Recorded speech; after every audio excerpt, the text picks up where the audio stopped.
이 뚱뚱한 여자애는 진짜 빌어먹을 순진한 부우처럼 살이 쪄 있었어. 가족들조차 옛 말 그대로 구제불능 인간이라 어떤 남자도 원하지 않을 거라고 막말을 퍼부었지. 근데 이 남자가 나타나서 이러는 거야.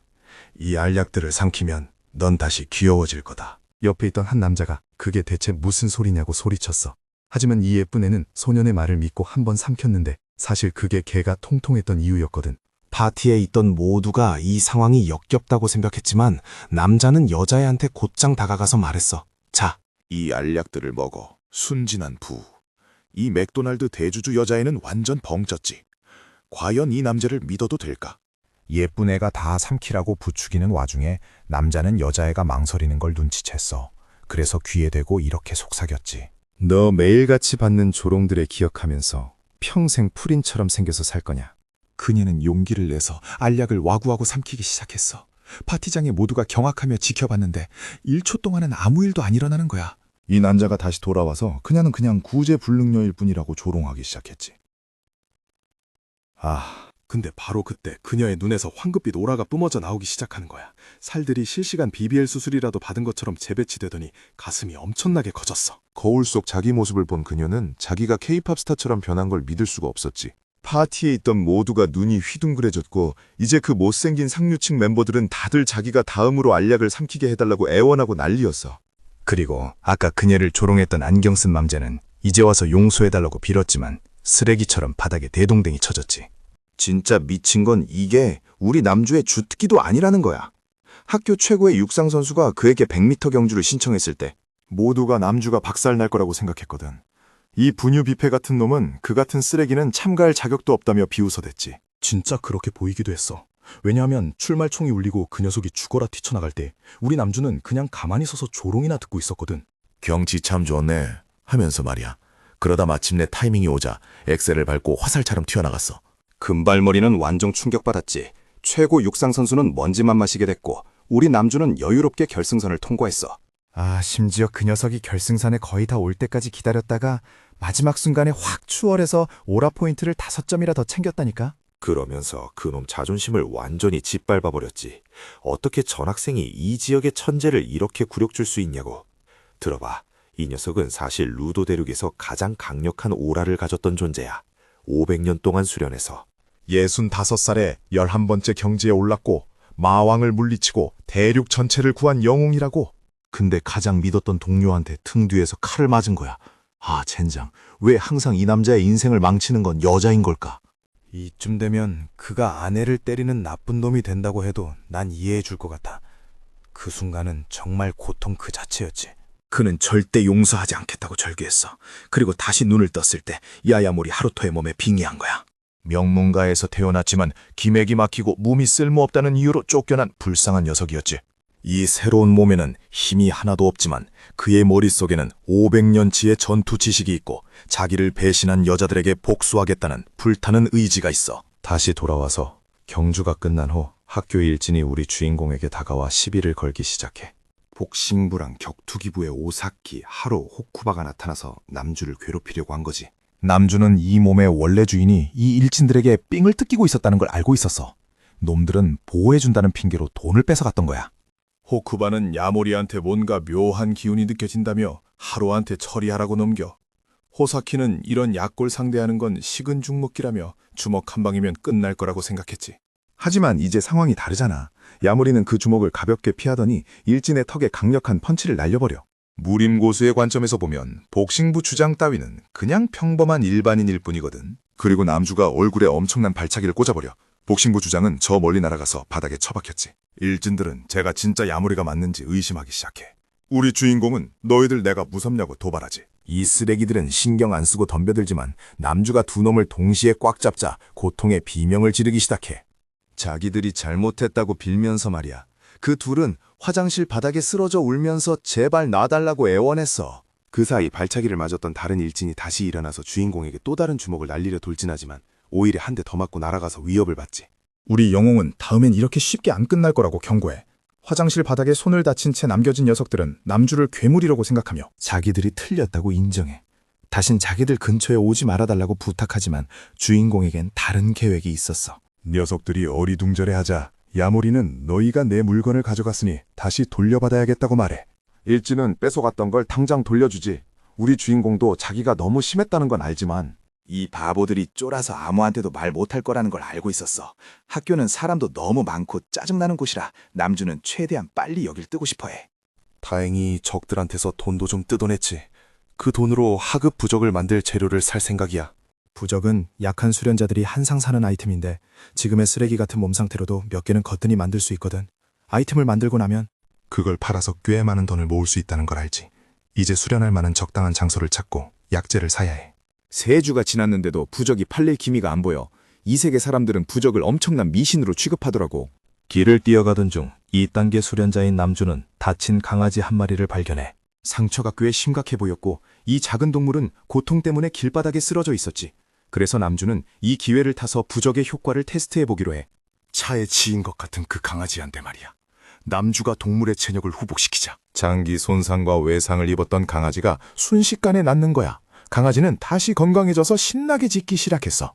그때 한 남자가 시지루에게 이건 그냥 개일 뿐이고 죽든 살든 상관없다고 말해. 스가 가문의 젊은 아가씨는 그 남자가 강아지를 친 장본인이라서 그런 말을 한다고 생각하지.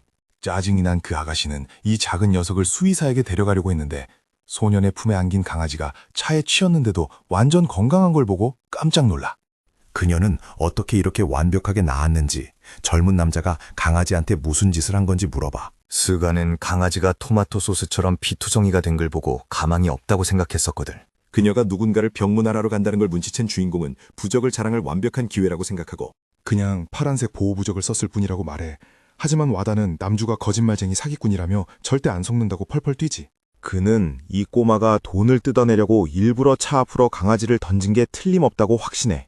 그는 아가씨에게 아무것도 믿지 말라고 해. 하지만 그녀는 식물인간 상태인 사람도 고칠 수 있는지 궁금해하며 부적이 사람에게도 통하는지 물어봐. 그래서 주인공은 그녀가 혼수 상태에 빠진 누군가를 살리고 싶어 한다는 걸 눈치채지. 식물인간 상태는 뇌의 물리적 손상 때문에 생기잖아.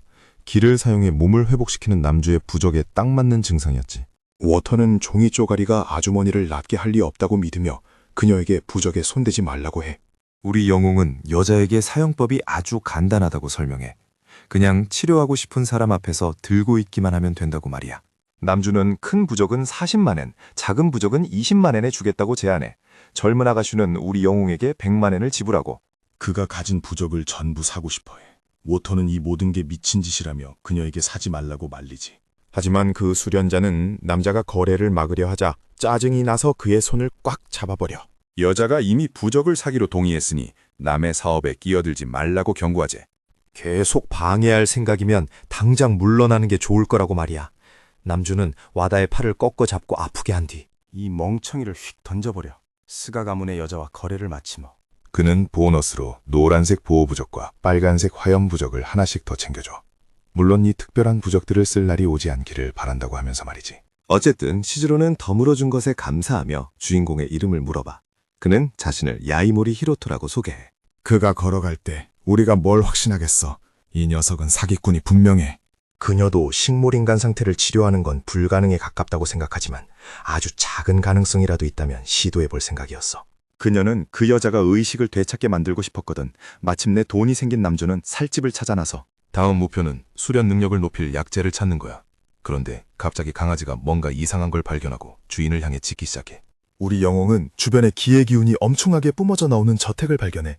그러다 저택 정원에서 자라고 있는 신기한 걸 보게 되지. 그건 바로 양호실에 있던 은빛 하트 모양의 풀이었어.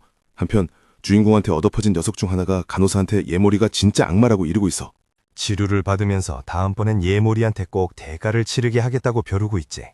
한편 시즈루가 한 짓을 지켜보던 시의원 스가 켄지는 그녀의 행동에 대해 불만을 터뜨려 사기꾼의 헛소리에 넘어가서 가문을 망신시키고 웃음거리로 만들었다고 화를 내지.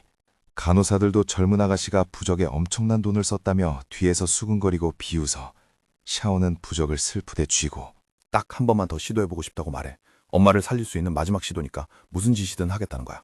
의원인 아버지는 딸이 제정신이 아니라며 이런 미친 짓은 그만둬야 한다고 호통을 쳐. 신비주의 같은 걸 믿는 걸 보니 다음번엔 신들에게 기도하는 짓이라도 할 거냐고 비꼬지. 딸은 아버지한테 대들며 그럼 아빠는 엄마를 돕기 위해 대체 뭘 할 거냐고 따져.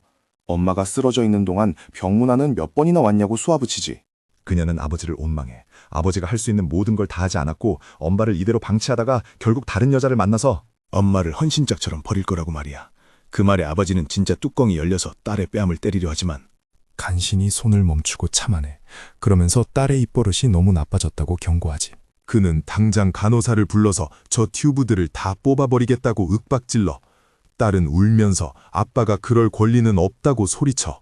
부적을 꽉 쥔 채 그녀는 엄마를 절대 포기하지 않을 거라고 울부짖어. 그런데 갑자기 부적이 작동하더니 파란빛이 뿜어져 나오기 시작하는 거야. 엄마가 눈을 뜨더니 딸의 얼굴에 손을 얹고 시즈루 스기오코라고 부르는 거 있지. 눈을 뜬 엄마는 딸한테 살이 좀 빠졌는지 물어봐. 아버지는 완전 충격을 받고 의사를 부르러 뛰쳐나가. 모두를 다 불러 모았지. 혼수 상태였던 아내가 깨어났으니 얼마나 놀랐겠어.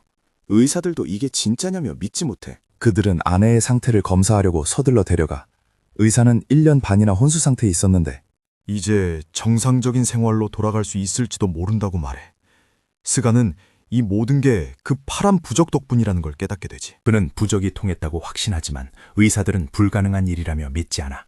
아버지는 기적이라고 생각하고 의사는 스즈키 교수에게 연락하라고 지시해. 왓다는 부적을 판 그 남자가 혹시 하늘에서 내려온 신적인 존재가 아니었을까 생각하기 시작해.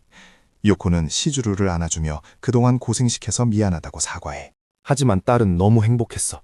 엄마가 깨어난 걸 보고 신이 존재한다고 확신했지. 그녀는 당장 그 남자를 다시 찾아서 감사 인사를 하고 싶어해. 한편 우리 주인공은 류유 대륙으로 돌아가기 위한 첫 번째 단계를 마쳤어. 바로 새 집으로 이사하는 거였지. 그는 전생에서 자기를 배신한 놈들을 절대 용서하지 않을 거야. 그러기 위해선 먼저 수련의 11번째 경지에 도달하고 영적인 자원과 재료들을 모아야 해. 복수의 날이 다가오고 있고 그놈들이 곧 대가를 치르게 될 거란 걸 알고 있지. 하지만 이 세계는 영적 에너지가 너무 약해서 이대로 가다간 기력이 다 떨어질 판이야. 이 문제를 해결하려면 셰프의 영적 에너지가 넘쳐 흐르는 아이템을 찾아야 해. 영적인 샘물이나 희귀한 아티팩트 정도는 돼야 한다고 생각하고 있었지. 그런데 아까 그 정원의 은빛 하트들이 자라고 있던 걸 떠올리고는 완전 신이 났어. 왜냐하면 은심초는 일반 약초랑은 차원이 다른 A랭크의 영적 재료거든. 영적 재료들은 수련자의 경지를 높여주는 단약을 정지할 때 쓰이잖아. 만약 은빛 하트 열매를 사용해서 주키 알약을 정지해내면 바로 두 번째 경지에 도달할 수 있어. 하지만 조심하지 않으면 골치 아파질 거야. 주키 알약 재료는 어마어마하게 비싸거든. 남주는 자기가 조용히 부적을 팔고 있다고 생각했는데 아무래도 문제를 일으킨 모양이야. 장사를 시작한 지 셋째 날부터 어떤 놈들이 계속 미행하고 있었거든. 우리 영웅은 이 쓰레기들이 가까이 오면 어떻게 나올지 지켜볼 작정이었어. 근데 하필 최악의 타이밍에 한 여자애가 나타나서 남주를 알아보는 거야. 그녀는 자무리가 학교에 안 나오고 있다는 걸 눈치채고 여기서 뭐 하냐고 물어봐. 그녀는 야무리가 몸이 약하다는 이유로 가문에서 쫓겨났고 공부할 시간조차 없다는 걸 기억하고 있었지. 우리 주인공도 이 여자애가 학교에서 유일하게 이 몸의 원래 주인을 챙겨줬던 친구라는 걸 알고 있어. 그녀는 같이 학교로 돌아가서 공부하자며 남주한테 돈을 건네. 하지만 야야모리는 지금 처리해야 할 일이 있다며 사과하고 돈을 받지 않아. 여자애는 남주한테 무슨 문제가 생겼다고 짐작해. 그 사이 영웅은 왼쪽에 7명의 적, 오른쪽에 3명의 적이 포진해 있다는 걸 눈치채.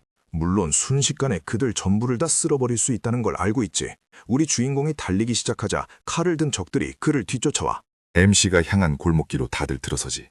막다른 길이라는 걸 확인한 놈들은 남주를 겁주기 시작해. 야야모리는 그냥 한꺼번에 다 덤비라고 도발해. 무기를 든 무시무시하게 생긴 5명의 무리가 그의 앞에 멈춰서 대머리 녀석이 싸울 준비를 하며 이거 아주 재밌어지겠다고 낄낄대.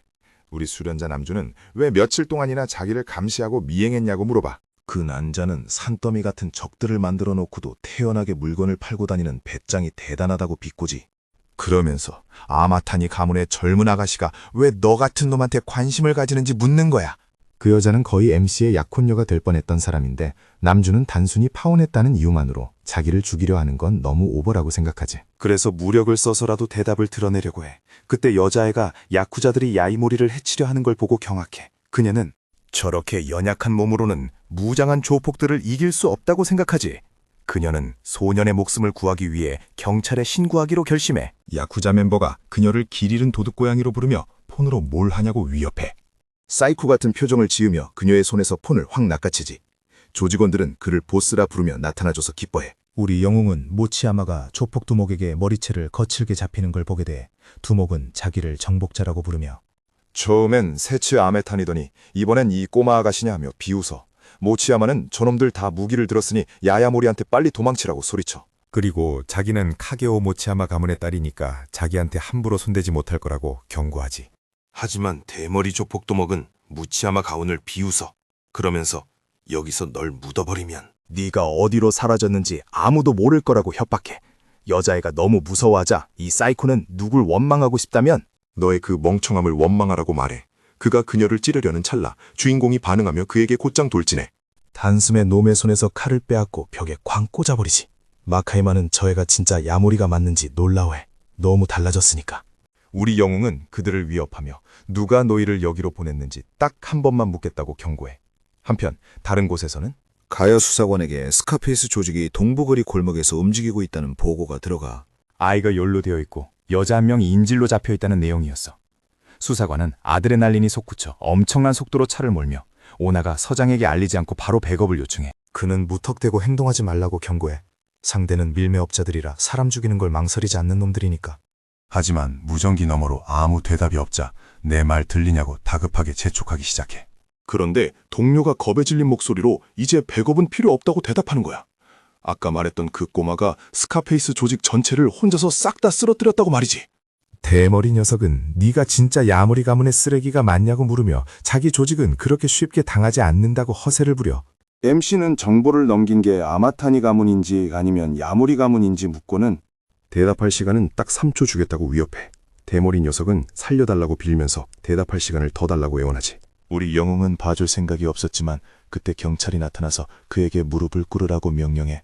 가야 수사관은 그 남자를 끝장내지 말라고, 안 그러면 너도 똑같은 수준으로 떨어질 거라고 말려. 주인공은 경찰이 하필 이때 나타난 게 단순한 우연인지 의심해. 지금 상황에서 쉽게 빠져나갈 수 있지만 자기 진짜 힘을 들키고 싶지는 않았거든. 그래서 대머리 녀석을 그냥 놔주기로 결정해. 조직 두목은 자기가 아직 살아있다는 사실에 충격을 받지. 남주는 지금의 힘으로는 정부를 상대로 싸울 수 없으니 경찰의 압박에 순응해야만 해. 카야는 도무지 믿을 수가 없었어. 이 꼬마가 혼자서 갱단을 박살내고 조폭 밀매업자들을 단숨에 싹 쓸어버렸으니까. 그것도 혼자서 말이야. 가야 하르키는 야에모리에게 자신을 뉴미시 경찰 소속 수사관이라고 소개해. 모치야마도 그에게 인사하고 수사관은 자기가 상황을 정리할 테니 걱정하지 말라고 안심시켜. 경찰관인 나카하라 후미야도 두 사람에게 자신을 소개해. 우리 영웅은 정부가 자기를 주시하는 게 아닌가 걱정하기 시작해. 어쨌든 그들은 모든 걸 목격했고 너무 빨리 나타났으니까. 경찰은 진술서가 필요하다며 이번 사건에서 일어난 일에만 집중할 거라고 해. 그때 경찰서장이 나타나서는 자기가 지금 오지 않았으면 범인들을 그냥 풀어줄 뻔했다고 말해. 우나가리수는 학생인 야모리를 지목하며 폭행 혐의로 체포하겠다고 선언해. 그러면서 체포영장에 적힌 종이를 들이밀지.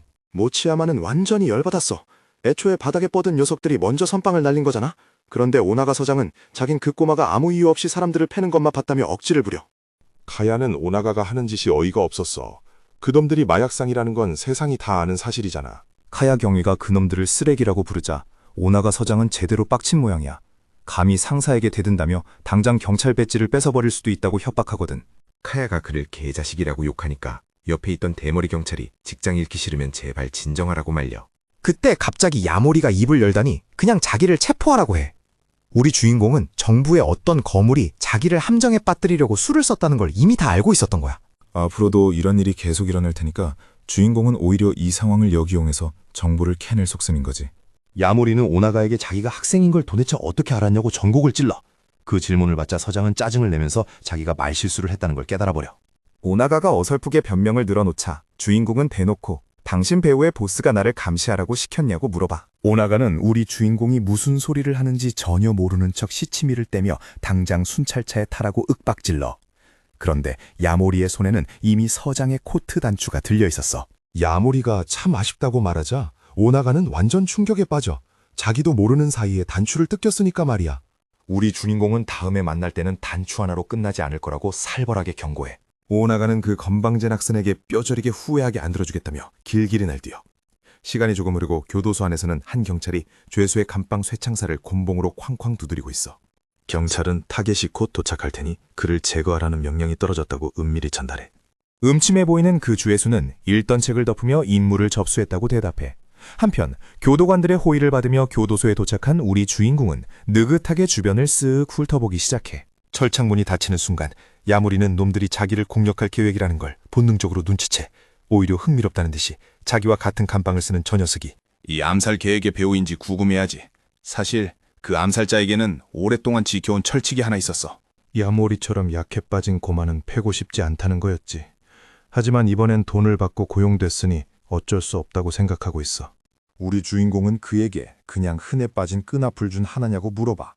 사실 야모리는 이곳에 발을 들이는 순간부터 타오르는 듯한 기운을 느꼈거든. 비록 지금은 힘이 약해진 상태지만 후나키에게서 뿜어져 나오는 기운만큼은 정확히 읽어낼 수 있었어. 마치 미치광이처럼 엄청나게 강한 영적 기운이 그를 감싸고 있는 게 보였지. 적은 단 몇 초 만에 주인공을 저승으로 보내주겠다며 호언장담해. 후나키는 온몸에 영적인 에너지를 두른 채 맹렬하게 돌진해오지만 그가 공격을 날리려는 찰나 주인공이 순식간에 사라져버려. 그러더니 후나키의 바로 눈앞에 나타나서는 그의 얼굴에 손을 냅다 꽂아버리는 거야. 야모리는 이 방에서 약한 사람은 너 하나뿐인데 대체 무슨 소리를 하는 건지 모르겠다며 비웃어. 그 말을 내뱉는 순간 야모리가 후나키를 바닥에 강하게 내리꽂아 하지만 악당이 끈질기게 그의 다리를 꽉 붙잡고 일어서더니 주인공을 휙 던져버리면서 허를 찔리고 말아. 그래도 우리 영웅은 날아가는 와중에도 벽을 짚고 완벽하게 자세를 잡아서 데미지는 전혀 입지 않았지. 후나키는 자기가 상대를 너무 얕봤다며 이제부터 진짜 끔찍한 고통을 맛보게 해주겠다고 벼르고 있어. 하지만 바로 다음 순간 팍 하고 얼굴을 제대로 얻어맞아버려. 그가 고개를 들었을 때 눈앞에 말 그대로 죽음이 닥쳐오는 걸 보고 본능적으로 방어하려 해. 하지만 소용없었어. 야모리의 무자비한 발차기에 맞고 감방 반대편으로 뻥 날아가 버리거든. 적이 만신창이가 된 반면 우리 주인공은 아주 여유롭게 서 있어. 후나키는 까불지 말라며 묵직한 주먹을 장전하고 다시 달려들지만 배에 또 한 방 제대로 고치면서 끔찍한 고통과 함께 다시 한번 튕겨 날아가 버려. 후나키는 도대체 왜 자기가 털리고 있는지 이해하지 못해 멘붕에 빠져 그때 야모리가 엄청난 영적 에너지를 뿜어내며 그에게 다시 다가가. 그러고는 적의 얼굴에 또다시 주먹을 날려서 머리를 바닥에 아주 쾅 쳐박아 버리지. 야모리는 후나키의 얼굴을 바닥에 짓누른 채 누가 널 보냈냐고 캐물어. 그리고 그 영적인 힘은 대체 어디서 어떻게 얻었는지도 묻지. 한편 통화 중이던 오나가는 자기가 방금 체포한 그 학생이 대체 무슨 괴물이냐고 묻고 있어. 전화기 너머의 인물은 그저 야무리 가문에서 쫓겨난 쓰레기일 뿐이라고 생각하고 있지만 괴물은 아니라고 해. 하지만 서장은 절대 그를 쓰레기라고 부를 수 없었어. 그도 그럴 게 야모리는 그 무서운 암살자를 아무렇지도 않게 처리해버렸으니까. 그 사이 우리 주인공은 온몸이 떡갈비가 된 채 쓰러져 있는 후나키의 대답을 기다리고 있어. 후나키는 야모리가 자기 같은 평범한 인간들과는 아예 차원이 다른 존재라고 확신하게 돼. 우리 주인공은 이 녀석이 말하는 사람들이 혹시 이 세계의 수행자들인지 궁금해. 몇 년 전 후나키는 유자 지역에서 한 늙은 승려를 만나서 그 승려는 한 손에 영적인 기를 모아서 거대한 나무를 두부 썰듯 가볍게 베어버렸지. 그 승려가 후나키에게 신성한 물이 담긴 병을 하나 줬던 거야. 세월이 흐르면서 그는 그 신수를 희석해서 꾸준히 마셔왔고 승려가 시킨 대로 한 덕분에 그의 몸은 조금씩 일반인의 한계를 뛰어넘는 수준으로 변하게 된 거지. 주인공은 그 신수라는 게 사실 영천에서 퍼올린 영액이라는 걸 단번에 알아채. 영천은 영적인 기가 엄청나게 밀집된 곳에만 존재하는 거거든. 야모리는 평범한 인간의 한계를 뛰어넘을 정도의 힘을 가졌으면서 왜 하필 그놈들 밑에서 명령이나 받고 있냐고 물어. 그러자 이 악당은 루게릭병을 앓고 있는 아들 때문이라고 털어놓아.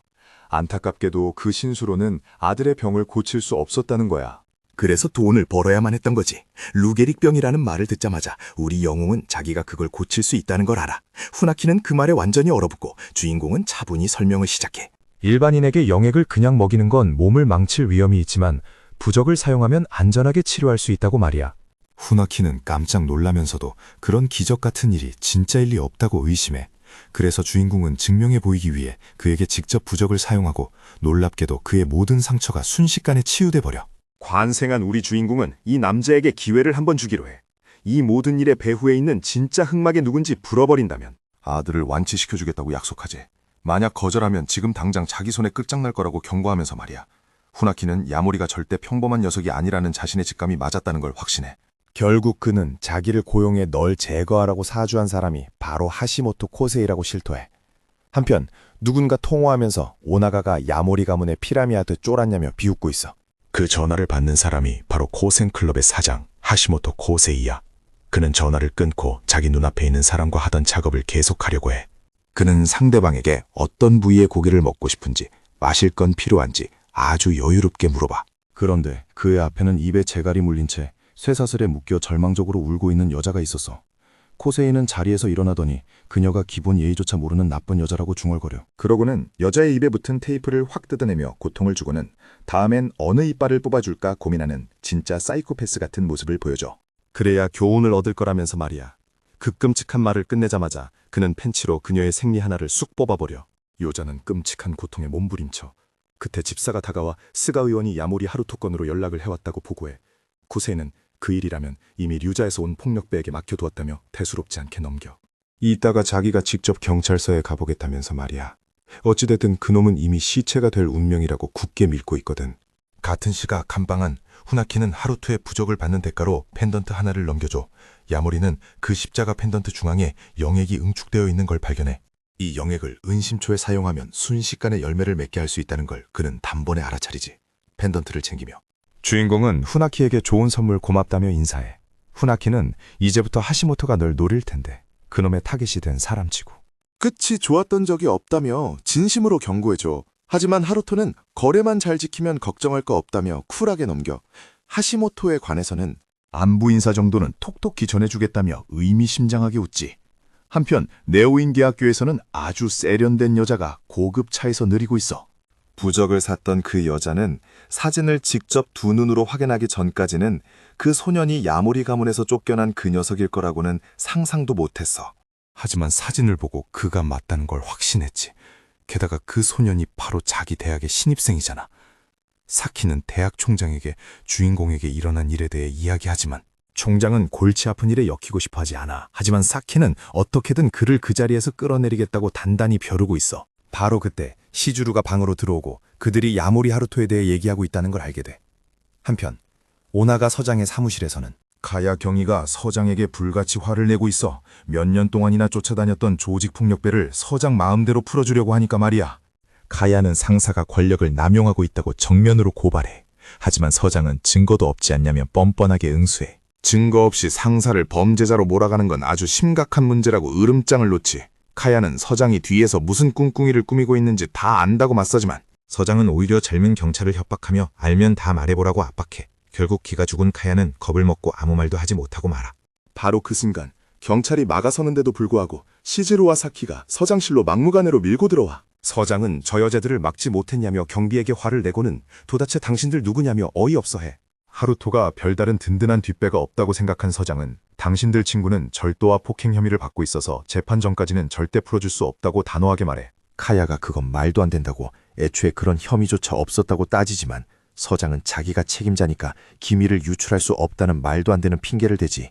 사키가 그럼 야쿠자 놈들은 왜 여기 없냐고 쏘아붙이자 오나가는 당신들에게 해명할 의무는 없다며 공무집행방해로 체포해버리겠다고 협박해. 시즈루는 어디 한번 나한테도 수갑 채워보라며 당당하게 소파에 앉아버려. 그녀가 여유롭게 기다리는 동안 부패한 서장은 경찰들에게 이 사람들을 당장 유치장에 쳐놓고 입을 틀어막으라고 소리쳐. 야모리 하루토의 공범이라는 말도 안 되는 혐의를 씌워 구금하겠다는 거야.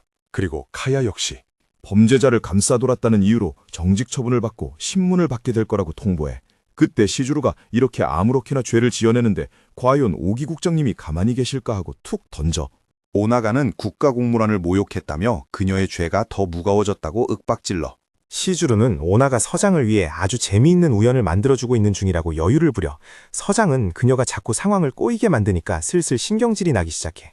시주루가 야모리 하루토의 문제는 돈으로 해결할 수 있다고 떡밥을 던지자 오나가는 영향력 있는 사람들이 특권을 누리는 건 당연한 일이며 당신도 예외는 아닐 거라고 거들먹거려. 심지어 그녀가 예전에 공격받았을 때 필사적으로 반항했던 일까지 들먹이며 아주 교활하고 위협적인 말투로 이렇게 속삭여. 자기가 마음만 먹으면 그 자리에 있던 모두가 목숨을 잃었다고 꾸며내도 아무 문제 없을 거라고 말이야. 그 순간 시즈루가 오기 국장님 방금 들으셨어요? 라고 묻고 전화기 너머로 그래 다 들었다 라는 대답이 들려와. 대화 도중에 시주루가 이미 국장에게 전화를 걸어뒀던 거야. 오기 국장이 이 모든 쓰레기 같은 발언을 실시간으로 듣고 있었다는 걸 깨달은 서장은 그야말로 사색이 되더려. 국장은 권력남용과 시의원 가족을 협박한 혐의로 오나가 료조에게 즉각 정직 처분을 내리겠다고 선언해. 시주루가 제 소개를 다시 해드릴까요? 라고 묻자 오나가는 그제야 그녀가 스가 의원의 딸이라는 엄청난 사실을 깨닫고 절망해버리지. 그 사이 교도소 안에서는 주인공이 영액이 담긴 펜던트를 만지작거리고 있어 양이 얼마 남지 않은 걸 확인하고는 딱 한 번밖에 못 쓰겠다고 생각하던 찰나 누군가 감방 앞으로 다가오는 기척을 느끼고 경계해. 하지만 곧 그게 시주루라는 걸 알아채지. 시주루는 하루토를 다시 만나서 정말 기뻐해. 한편 그 재수없는 부자놈은 물건들을 다 때려 부수면 자기 부하들이 쓸모없다고 길길이 날뛰고 있어. 한 놈은 죽기 일보 직전이고 다른 한 놈은 감옥에서 썩고 있으니 완전 쓰레기들이라는 거지. 만약 아이마 가문의 지시를 제대로 완수하지 못하면 자기 목도 단두대에 올라갈 판이거든. 보디가드가 아키마사님에게 아이마 가문의 충성을 증명하려면 이제 어떡할 거냐고 묻자. 그는 그 꼬맹이를 산채로 잡아오라고 명령하며 자기는 가장 좋은 옷을 차려입고 있겠다고 허세를 부려 이 쓰레기 같은 놈을 자기 손으로 직접 처리하겠다고 결심한 거지. 한편 우리 영웅은 재료를 사느라 전 재산을 다 써버려서 완전 빈털터리가 됐어. 그래서 남은 재료들을 싹 다 긁어모아 뭉쳐진 연기단을 정제해내고는 꿀꺽 삼켜버려. 비록 기가 뭉치고 불순물이 남는 거친 방식이긴 하지만 이 세계에서는 꽤 쏠쏠하게 먹힐 테니까 말이야. 그 덕분에 드디어 연기 수연 2단계에 도달하게 돼 지난 몇 년 동안 운영보법을 사용해 스피드를 한계까지 끌어올린 덕분에 이제 총알조차 우리 주인공을 맞출 수 없는 경지가 된 거지. 하지만 한 단계 더 나아가기 위해 가진 영액을 몽땅 써버렸으니 앞으로는 만화가 풍부한 재료들이 훨씬 더 많이 필요해졌어. 후나키의 말에 따르면 리우자 지역에 영적인 자원이 있다는데 평범한 방법으로 접근하는 건 너무 위험해서 후나키가 소개해준 현지 유력자와 접촉해볼 생각이야. 문제는 비용이 무려 200만 엔이나 든다는 거지. 지금 그의 통장 잔고를 보면 헛웃음만 나오는 수준이거든. 그때 우연히 텔레비전에서 사람을 젊어 보이게 만들어준다는 기적의 주사 광고를 보게 돼. 엄청난 인기를 끌고 있어서 1회 투여 비용이 어마어마하게 비싸다는 내용이었어. 우리 영웅은 이 세계의 여성들이 젊음에 얼마나 집착하는지 깨닫고 이걸 이용하면 떼돈을 벌 수 있겠다는 기막힌 찬스를 포착해. 사실 5시간 전 그는 시주로와 저녁을 먹면서 그녀가 스가 의원의 딸이라는 사실을 믿기 힘들어했어. 그래서 경찰서장과 다이렉트로 연결될 수 있었던 거잖아. 스가 의원은 주인공에게 부탁할 게 하나 있다며. 그를 저녁 식사에 초대했던 거야. 의원은 야모리에게 스가 빌딩을 아냐고 넌지시 물어봤어. 우리 영웅도 그 빌딩이 뉴미시에서 가장 큰 화장품 본사가 있는 곳이라 알고 있었지. 시주르는 자기 가족이 그 건물 전체를 소유하고 있다고 쿨하게 말해. 내일 밤 어머니가 건강을 회복하신 걸 축하하기 위해 갈라 파티를 열 건데 하루토도 꼭 와줬으면 좋겠다고 초대하거든. 다시 현재로 돌아와서 스가 빌딩 꼭대기층에서 화려한 갈라쇼가 시작돼. 우리 주인공은 지금 자신의 상태로는 영적인 단약을 만들 수 없고 그저 영약을 정제하는 것만 가능하다는 걸 잘 알고 있어. 그래서 이 낮은 수준의 미용약으로 한몫 단단히 챙길 작정이야. 파티장에 득실거리는 돈 많은 사모님들을 본 순간 기회가 바로 눈앞에 있다는 걸 확신했지. 그때 시주루의 삼촌인 시로가 나이 30 넘은 여자는 더 이상 젊은 게 아니니 얌전히 정착해야 한다며 막말을 쏟아내. 빨리 결혼 안 하면 큰언니인 마사미 꼴날 거라고 대놓고 비꼬는 거야. 이 진상 삼촌은 마사미에게 젊었을 때 이기적으로 굴더니 늙어서는 가문에 아무런 도움도 못 준다며 쏘아붙여. 운도 지질이 없는 여자라며 깎아내리는데 마사미는 상처를 받았는지 아무 말도 못하고 있어. 참다 못한 시주로와 그녀의 어머니가 제발 입 좀 다물라고 소리쳐. 할머니가 돌아가신 뒤에 그를 키워준 사람이 바로 마사미였으니까 은혜도 모르는 짓이잖아. 시로는 자기가 다 가족들을 위해서 하는 말이라며 하루빨리 마사미에게 남편감을 찾아줘야 한다고 뻔뻔하게 우겨. 그는 5초 가문과의 마찰을 피하기 위해 그쪽 사람과 결혼하라고 강요해. 마사미는 도저히 받아들일 수 없는 자기만의 이유가 있다고 반박하지만 이 짜증나는 놈은 끝까지 그녀를 이기적이라고 몰아세우며 젊었을 때의 그 아름다움은 평생 다시는 되찾을 수 없을 거라고 가슴에 대못을 박아. 바로 그때 야모리가 멋지게 등장하며 자기가 그걸 되찾아줄 수 있다고 선언해. 그는 마사미를 중고품 취급한 시로의 태도가 아주 무례하다며 정면으로 일침을 가하지. 빡친 시로가 너 대체 누구냐며 당장 경비원을 부르려고 난리를 쳐. 그러자 시주로가 나서서 우리 엄마를 구해준 은인이라 자기가 직접 초대했다고 상황을 정리해. 시주로의 어머니는 자기 목숨을 살린 부적을 팔아줘서 고맙다며 직접 인사를 건네. 우리 주인공은 친절하게 미소 지으며 감사할 필요 없다고 겸손하게 답하지. 시로는 이 모녀가 사기꾼한테 단단히 홀렸다며 형수님이 깨어난 건 다 현대의학 덕분이라고 코웃음을 쳐. 하루토는 마침내 자신을 시간과 가치를 연구하는 연구원이자 스가 의원의 비즈니스 파트너라고 정식으로 소개해. 사람들은 저렇게 어린애가 의원의 파트너라니 말도 안 되고 이 자리에 어울리지도 않는다고 수군거려. 마침 미용 제품을 통한 젊음에 대해 이야기하고 있었잖아. 그래서 야모리는 자기가 들고 있는 상자 안의 물건으로 그 해답을 직접 보여주기로 결심해. 시주루의 이모는 참 재밌다며 이 어린애가 대체 무슨 속임수를 쓸지 구경이나 해보자고 비웃어. 그는 마사미에게 다가가 손을 내밀어 달라고 정중히 부탁해. 그러고는 상자 안에 든 제품을 먹어보라고 권하지. 시로가 소리를 지르며 그 수상한 알약에 독을 탄 거 아니냐고 비난해. 부인들도 저걸 진짜 먹어도 안전한 거냐며 웅성거리지. 시드루는 하루토는 절대적으로 믿을 수 있는 사람이라며 자기가 먼저 그 알약을 먹어보겠다고 나서 그녀의 어머니도 은인을 믿고 동참하기로 결심해. 자기 목숨을 구해준 사람이니까 말이야. 지켜보던 사업가들은 세상에 젊어지는 영약 같은 건 존재하지 않는다며 코웃음을 쳐. 그때 우리 영웅이 마사미의 귓가에 조용히 속삭여 다시 한번 젊음을 되찾고 싶지 않냐고 말이야. 그녀는 왈칵 눈물을 쏟아. 그동안 주변 남자들이 늙었다며 나이로 온갖 모욕을 좋았으니 얼마나 서러웠겠어. 마침내 결심을 굳힌 그녀는 확신에 찬 표정으로 알약을 받아 꿀꺽 삼켜버려.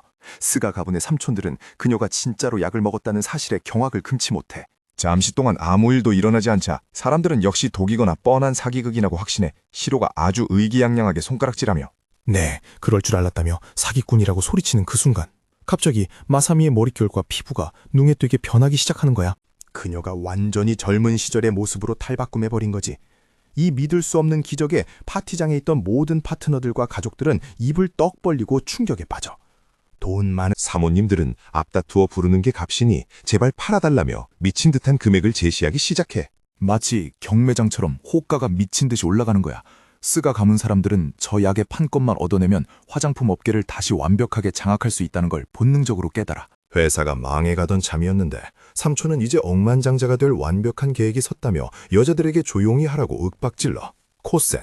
그룹이 판권 대가로 400만 엔을 부르자 링쿄 그룹이 질세라 2천만 엔을 질러버려. 그때 시로가 나서서 하루토는 자기 조카 시주루의 손님이고 여긴 경매장이 아니라고 선을 그어 사람들을 억지로 진정시킨 뒤 아주 능글맞게 하루토에게 다다가 사업 얘기를 꺼내 시로는 3천만 엔의 계약금에 수익은 7대 3으로 나누자고 파격적인 제안을 해. 하지만 그 속셈은 자기가 수익의 70%를 꿀꺽하고 주인공에겐 고작 30%만 떼어주려는 수작이었지. 호시스 가문의 인맥이 엄청난 도움이 될 거라는 입에 발린 소리와 함께 말이야. 하지만 시주루가 팩트 폭력을 날려 호시스 가문은 이제 그딴 인맥 같은 거 없다고 말이야. 정곡을 찔린 시로는 명색이 가족인데 말조심하라며 버럭 화내. 5초 가문의 자금을 끌어다 쓰려다 할머니 돈 1억 6천만 엔을 날려먹었을 땐 가족 생각 눈꼽만치도 안 했으면서 어디서 훈계냐고 따져묻지. 그러면서 은행의 독촉장들을 들이밀며 이걸 다 까발려줄까 하고 협박해. 충격받은 시주루의 어머니는 네가 내 어머니의 회사를 망친 주범이냐고 떨리는 목소리로 물어봐. 시로는 당황해서 그걸 대체 어떻게 하냐며 멍청하게 되물어. 시즈로는 이 인간이 애초에 엄마 돈까지 싹 다 빨아먹으려고 이 파티에 기어들어왔다는 걸 꿰뚫어보고 있었어. 불쌍한 할머니한테 했던 그 끔찍한 짓을 똑같이 반복하려고 말이야. 그녀는 자기 자본금은 단 한 푼도 안 들이고 날로 먹으려는 이 미치광이 삼촌에게는 단 1원도 줄 수 없다고 단호하게 선언해. 애초에 3천만 엔이라는 돈 자체가 없는 인간이었던 거지. 시즈루가 엄마를 상대로 사기를 치려했다고 몰아세우자 시로는 절대 아니라며 변명해 결국 무릎까지 꿇고 싹싹 빌면서 형제자매 정에 호소하는 진짜 최악의 찌질한 카드를 꺼내들어. 진짜 어이가 없다는 듯이 시즈루가 오빠 시로에게 실망했다고 쏘아붙여. 오빠가 이제 정신 차렸다고 해서 회사를 도와준 건데 말이야. 시로는 무릎까지 꿇고 온갖 굴욕적인 모습을 보이면서 동생이 항상 자기를 도와주고 감싸주지 않았냐고 매달려. 하지만 시즈루는 오빠의 그 이기적인 태도를 더 이상은 못 봐주겠다고 단호하게 선을 긋지. 결국 시로가 어머니의 유산까지 다 망쳐버렸으니까 시즈루는 의자에서 벌떡 일어나더니 자기가 친 사고는 스스로 수습하라고 차갑게 말해. 완전 충격받은 시로는 자기를 회사 사업에서 아예 잘라내는 거냐고 물어봐. 여기서 시즈루는 오빠에게 두 가지 선택지를 던져줘. 법정에 서서 평생 동안 자기가 저지른 짓에 대한 죄값을 치르든가 아니면 단돈 1엔의 회사를 자기한테 넘기든가. 한편 스가는 야모리에게 이 파티에는 진짜 사업을 할 줄 아는 진짜 프로들이 모여있다고 말해. 그러면서 우리 주인공에게 그 사람들을 소개해주겠다고 하지. 4천만 원이면 그에게 꽤 공정한 금액이고 지분의 80%는 주인공이 가져가야 한다고 조언해. 그리고 여기 모인 사람들은 다들 독수리처럼 탐욕스러우니까 조심해야 한다고 당부하지. 히로토는 비즈니스적인 부분은 그녀가 알아서 잘 처리할 거라고 전적으로 믿어. 화려한 행사가 끝난 뒤 시즈루는 차에 타고 두 사람은 히로토의 집으로 향해. 시즈루는 히로토의 집이 엄청나게 큰 걸 보고 깜짝 놀랐는데 히로토는 그냥 빌린 집이라며 겸손하게 대답해. 그리고 집까지 태워다 줘서 고맙다고 인사하지. 덕분에 먼 길을 걷지 않아도 됐으니까 말이야. 그때 시주루가 우리는 친구니까 고맙다는 말은 안 해도 된다고 해. 히로토는 그녀가 자신을 친구라고 불러줘서 내심 놀라지. 시주루는 집으로 돌아가는 길에 다정한 미소를 지으며 그 마음을 한 번 더 확인시켜줘. 우리 영웅은 그 말을 곱씹어보며 이 새로운 삶도 꽤 괜찮다고 느끼게 돼. 그런데 기분 좋게 현관문을 연 순간 바닥에 케첩 같은 피가 고여있고 강아지가 쓰러져 있는 걸 발견해. 그가 집에 도착하자마자 코세이가 보낸 불량배가 전화를 걸어서는 여자를 데리고 올 거라고 경고했었거든. 코세이는 상황이 완벽하게 돌아간다고 생각하며 부하들에게 그 여자를 잡아오라고 명령해. 히로토가 절망의 맛을 제대로 보게 된다면 수마 가문의 주군도 아주 만족하실 거라고 계산한 거지. 코세이는 자신들이 남긴 이 끔찍한 선물을 히로토가 마음에 들어 하길 바라. 우리 영웅은 쓰러진 작은 강아지에게 전력으로 달려가서 꽂혀있던 칼을 뽑아내. 그리고는 치유의 부적을 던지며 녀석이 아직 숨을 쉬고 있고 이 아이템으로 살릴 수 있다는 걸 확인하고 안도해. 하지만 바로 그 순간 천장에 매달려 있던 남자가 기습을 노리고 있었어. 입에 칼을 물고 말이야. 놈이 공격을 시도하지만 우리 주인공은 가볍게 피하고 바로 반격을 날려버려. 순식간에 벌어진 일에 다른 불량배들은 완전 충격에 빠지고 히로토는 강아지에게 숨어 있으라고 다정하게 말해. 그러고는 남은 놈들을 쓱 쳐다보며 한 명씩 차례대로 박살나고 싶냐고 물어보지. 놈들이 한꺼번에 덤벼들지만 우리의 존 윅 같은 주인공은 첫 번째 놈을 아주 가볍게 쓰러뜨려. 다른 놈이 공격해보지만 허공만 가를 뿐이야. 결국 그 놈은 팔이 완전히 박살난 채로 영원히 잊지 못할 고통의 기억 속으로 사라지게 되지. 상황이 불리해지자 불량배들은 작전을 받고 총을 꺼내들고 쏘기 시작해. 하지만 지금 우리 주인공에겐 총알 따위는 털끝 하나 건드릴 수 없어. 그 사이 금발의 사이코패스 코세이는 아주 끔찍한 짓을 하려고 연장들을 집어들어. 그리고는 공포에 질려 울고 있는 시즈루에게 다가가지. 사이코는 그녀가 진짜 스가 켄지의 딸인 스가 시주루가 맞냐고 물어봐. 그런데 갑자기 코세이의 전화가 울리고 자기 부하들이 전부 당했다는 충격적인 소식을 듣게 돼. 부하들이 히로토를 이기지 못했다는 사실에 코세이는 완전 벙쪄버려. 전화기 너머로 야모리의 목소리가 들리자 코세이는 사람 놀라게 하는 재주가 있다며 비꼬지. 금발머리 코세이는 스가 가문의 딸을 납치했다고 우리 주인공에게 경고해. 하지만 우리 영웅은 이미 그쪽으로 가고 있다면서 그녀에게 손끝 하나 대지 말라고. 그리고 무고한 사람을 이 일에 끌어들이지 말라고 싸늘하게 경고해. 전화상으로 코세이는 자기 계획을 망쳤다며 주인공에게 온갖 쌍욕을 퍼붓고는 딱 40분의 시간을 주겠다고 으름장을 놔. 야모리는 분노로 전화기를 손에서 바사삭 부서뜨리며 하시모토 코세이를 반드시 찾아내겠다고 다짐해. 한편 코세이는 이 끔찍한 상황을 비디오 예고편으로 찍을 계획을 세우고 있어. 코세이가 시즈루의 입에 붙은 테이프를 떼어내는 순간 짜증난 표정의 경호원들이 문을 쾅쾅 두드리기 시작해. 무슨 급한 일이냐고 묻자 경호원들이 대답하길. 창구의 화재 진압 시스템이 갑자기 작동했다는 거야. 경찰이 올까봐 코세이가 창구 알람을 다 꺼두라고 지시했는데 말이지. 그 순간 지칠 대로 지친 시주루가 두 눈을 꼭 감아. 그런데 정말 뜬금없이 경호원들이 엄청난 충격을 받고 힘없이 허공으로 휙 날아가 버리는 거야.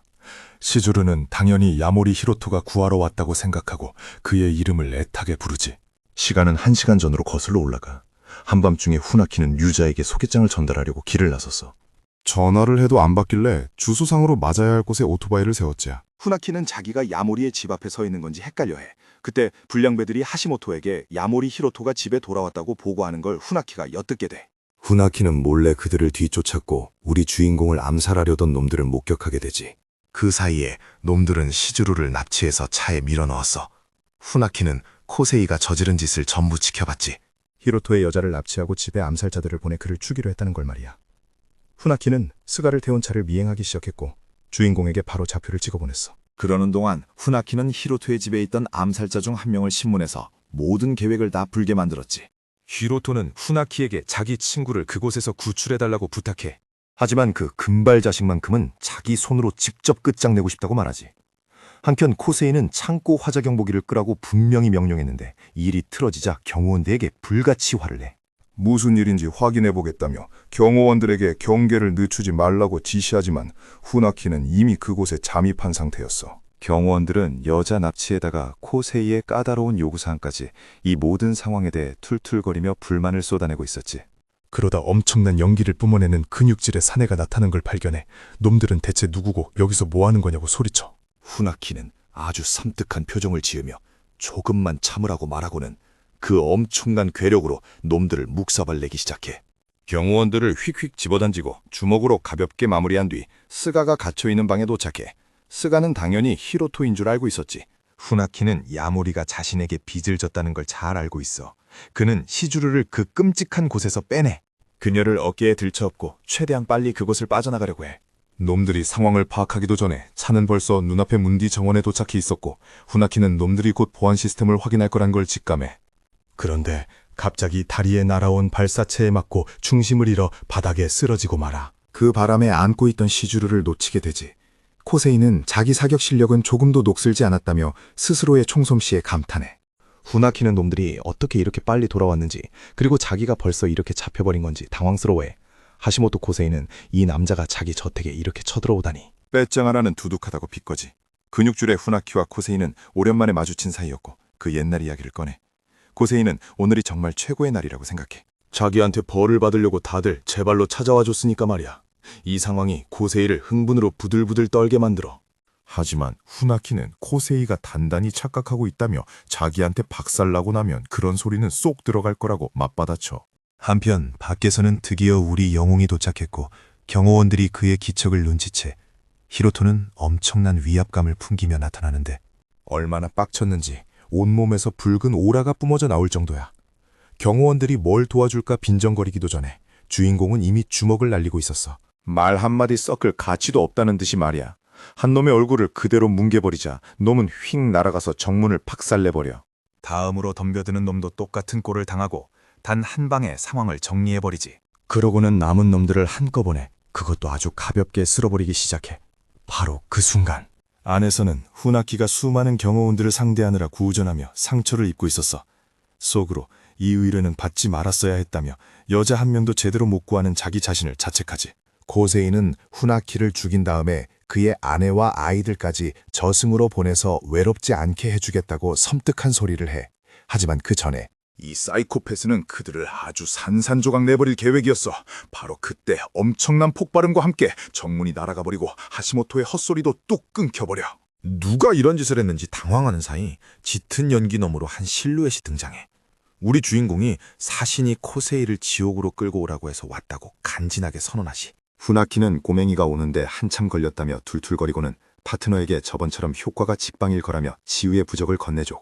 경호원들과 하시모토가 미친 듯이 총을 쏴대기 시작하지만 주인공은 여유롭게 총알들을 슉슉 피하며 달려가. 2단계 수련자에게 총알 따위는 장난감이나 다름없거든. 코세이는 그의 미친 속도에 경악하고 순식간에 2명이 더 바닥에 나뒹굴어. 이 꼴을 본 금발머리 코세이는 쫄아서 뒷문으로 미친 듯이 도망치기 시작해. 하시모토는 상황이 이렇게 돌아갈 줄 몰랐다며 자기도 살려고 발버둥치지. 왜냐하면 히로토의 움직임이 마치 전설적인 무술 가문의 사람 같았으니까. 코세이는 다급하게 엘리베이터 버튼을 미친 듯이 누르며 빨리 도망가고 싶어해. 하지만 야속하게도 엘리베이터는 오지 않고 자기 경호원 중 한 명이 엘리베이터 문에 처박히는 걸 보며 금발놈은 공포에 질려버려.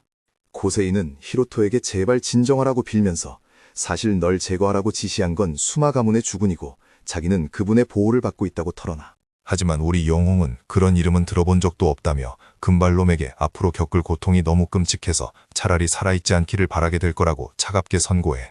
완전 겁에 질린 하시모토는 조우 장로가 아미타니 가문의 딸과 엮였다는 이유로 널 죽이고 싶어 한다고 술술 불어버려. 주인공은 기억을 더듬어 보지만 아미타니 세치와 얽힌 기억이 전혀 없었어. 그래서 이건 누군가 파놓은 함정일지도 모른다고 생각하지. 코세이는 아미타니 가문만이 이런 거대한 판을 짤 수 있다며 제발 자비를 살려달라고 히로토를 설득하려 들어. 세치와 아미타니 가문은 엄청나게 강력하고 경험도 많다면서 말이야. 코세이는 자기를 살려주면 그쪽에 내 얘기를 아주 잘해주겠다고 입을 털어. 나중에 그게 얼마나 큰 가치가 있는지 알게 될 거라면서 말이지. 하지만 히로토는 이 쓰레기가 1푼의 가치도 없다고 생각하고 놈의 얼굴에 자비 없는 펀치를 날려 바닥에 처박아 버려. 그리고 그 엄청난 충격에 널브러진 놈을 질질 끌고 가지.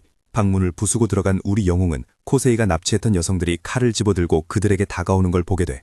히로토는 그녀들을 묶고 있던 구속구를 다 풀어주면서 이 녀석의 가치가 어느 정도인지 당신들이 직접 설명해주라고 말해. 그는 여자들 앞바닥에 칼을 툭 던져놓고 이놈을 어떻게 처리할지는 당신들이 결정하라고 선택권을 넘겨줘. 피투성이가 된 하시모토는 주인공을 도울 돈과 가치가 자기한테 있다며 찌질하게 목숨을 구걸하지만 야모리는 들은 척도 안 해.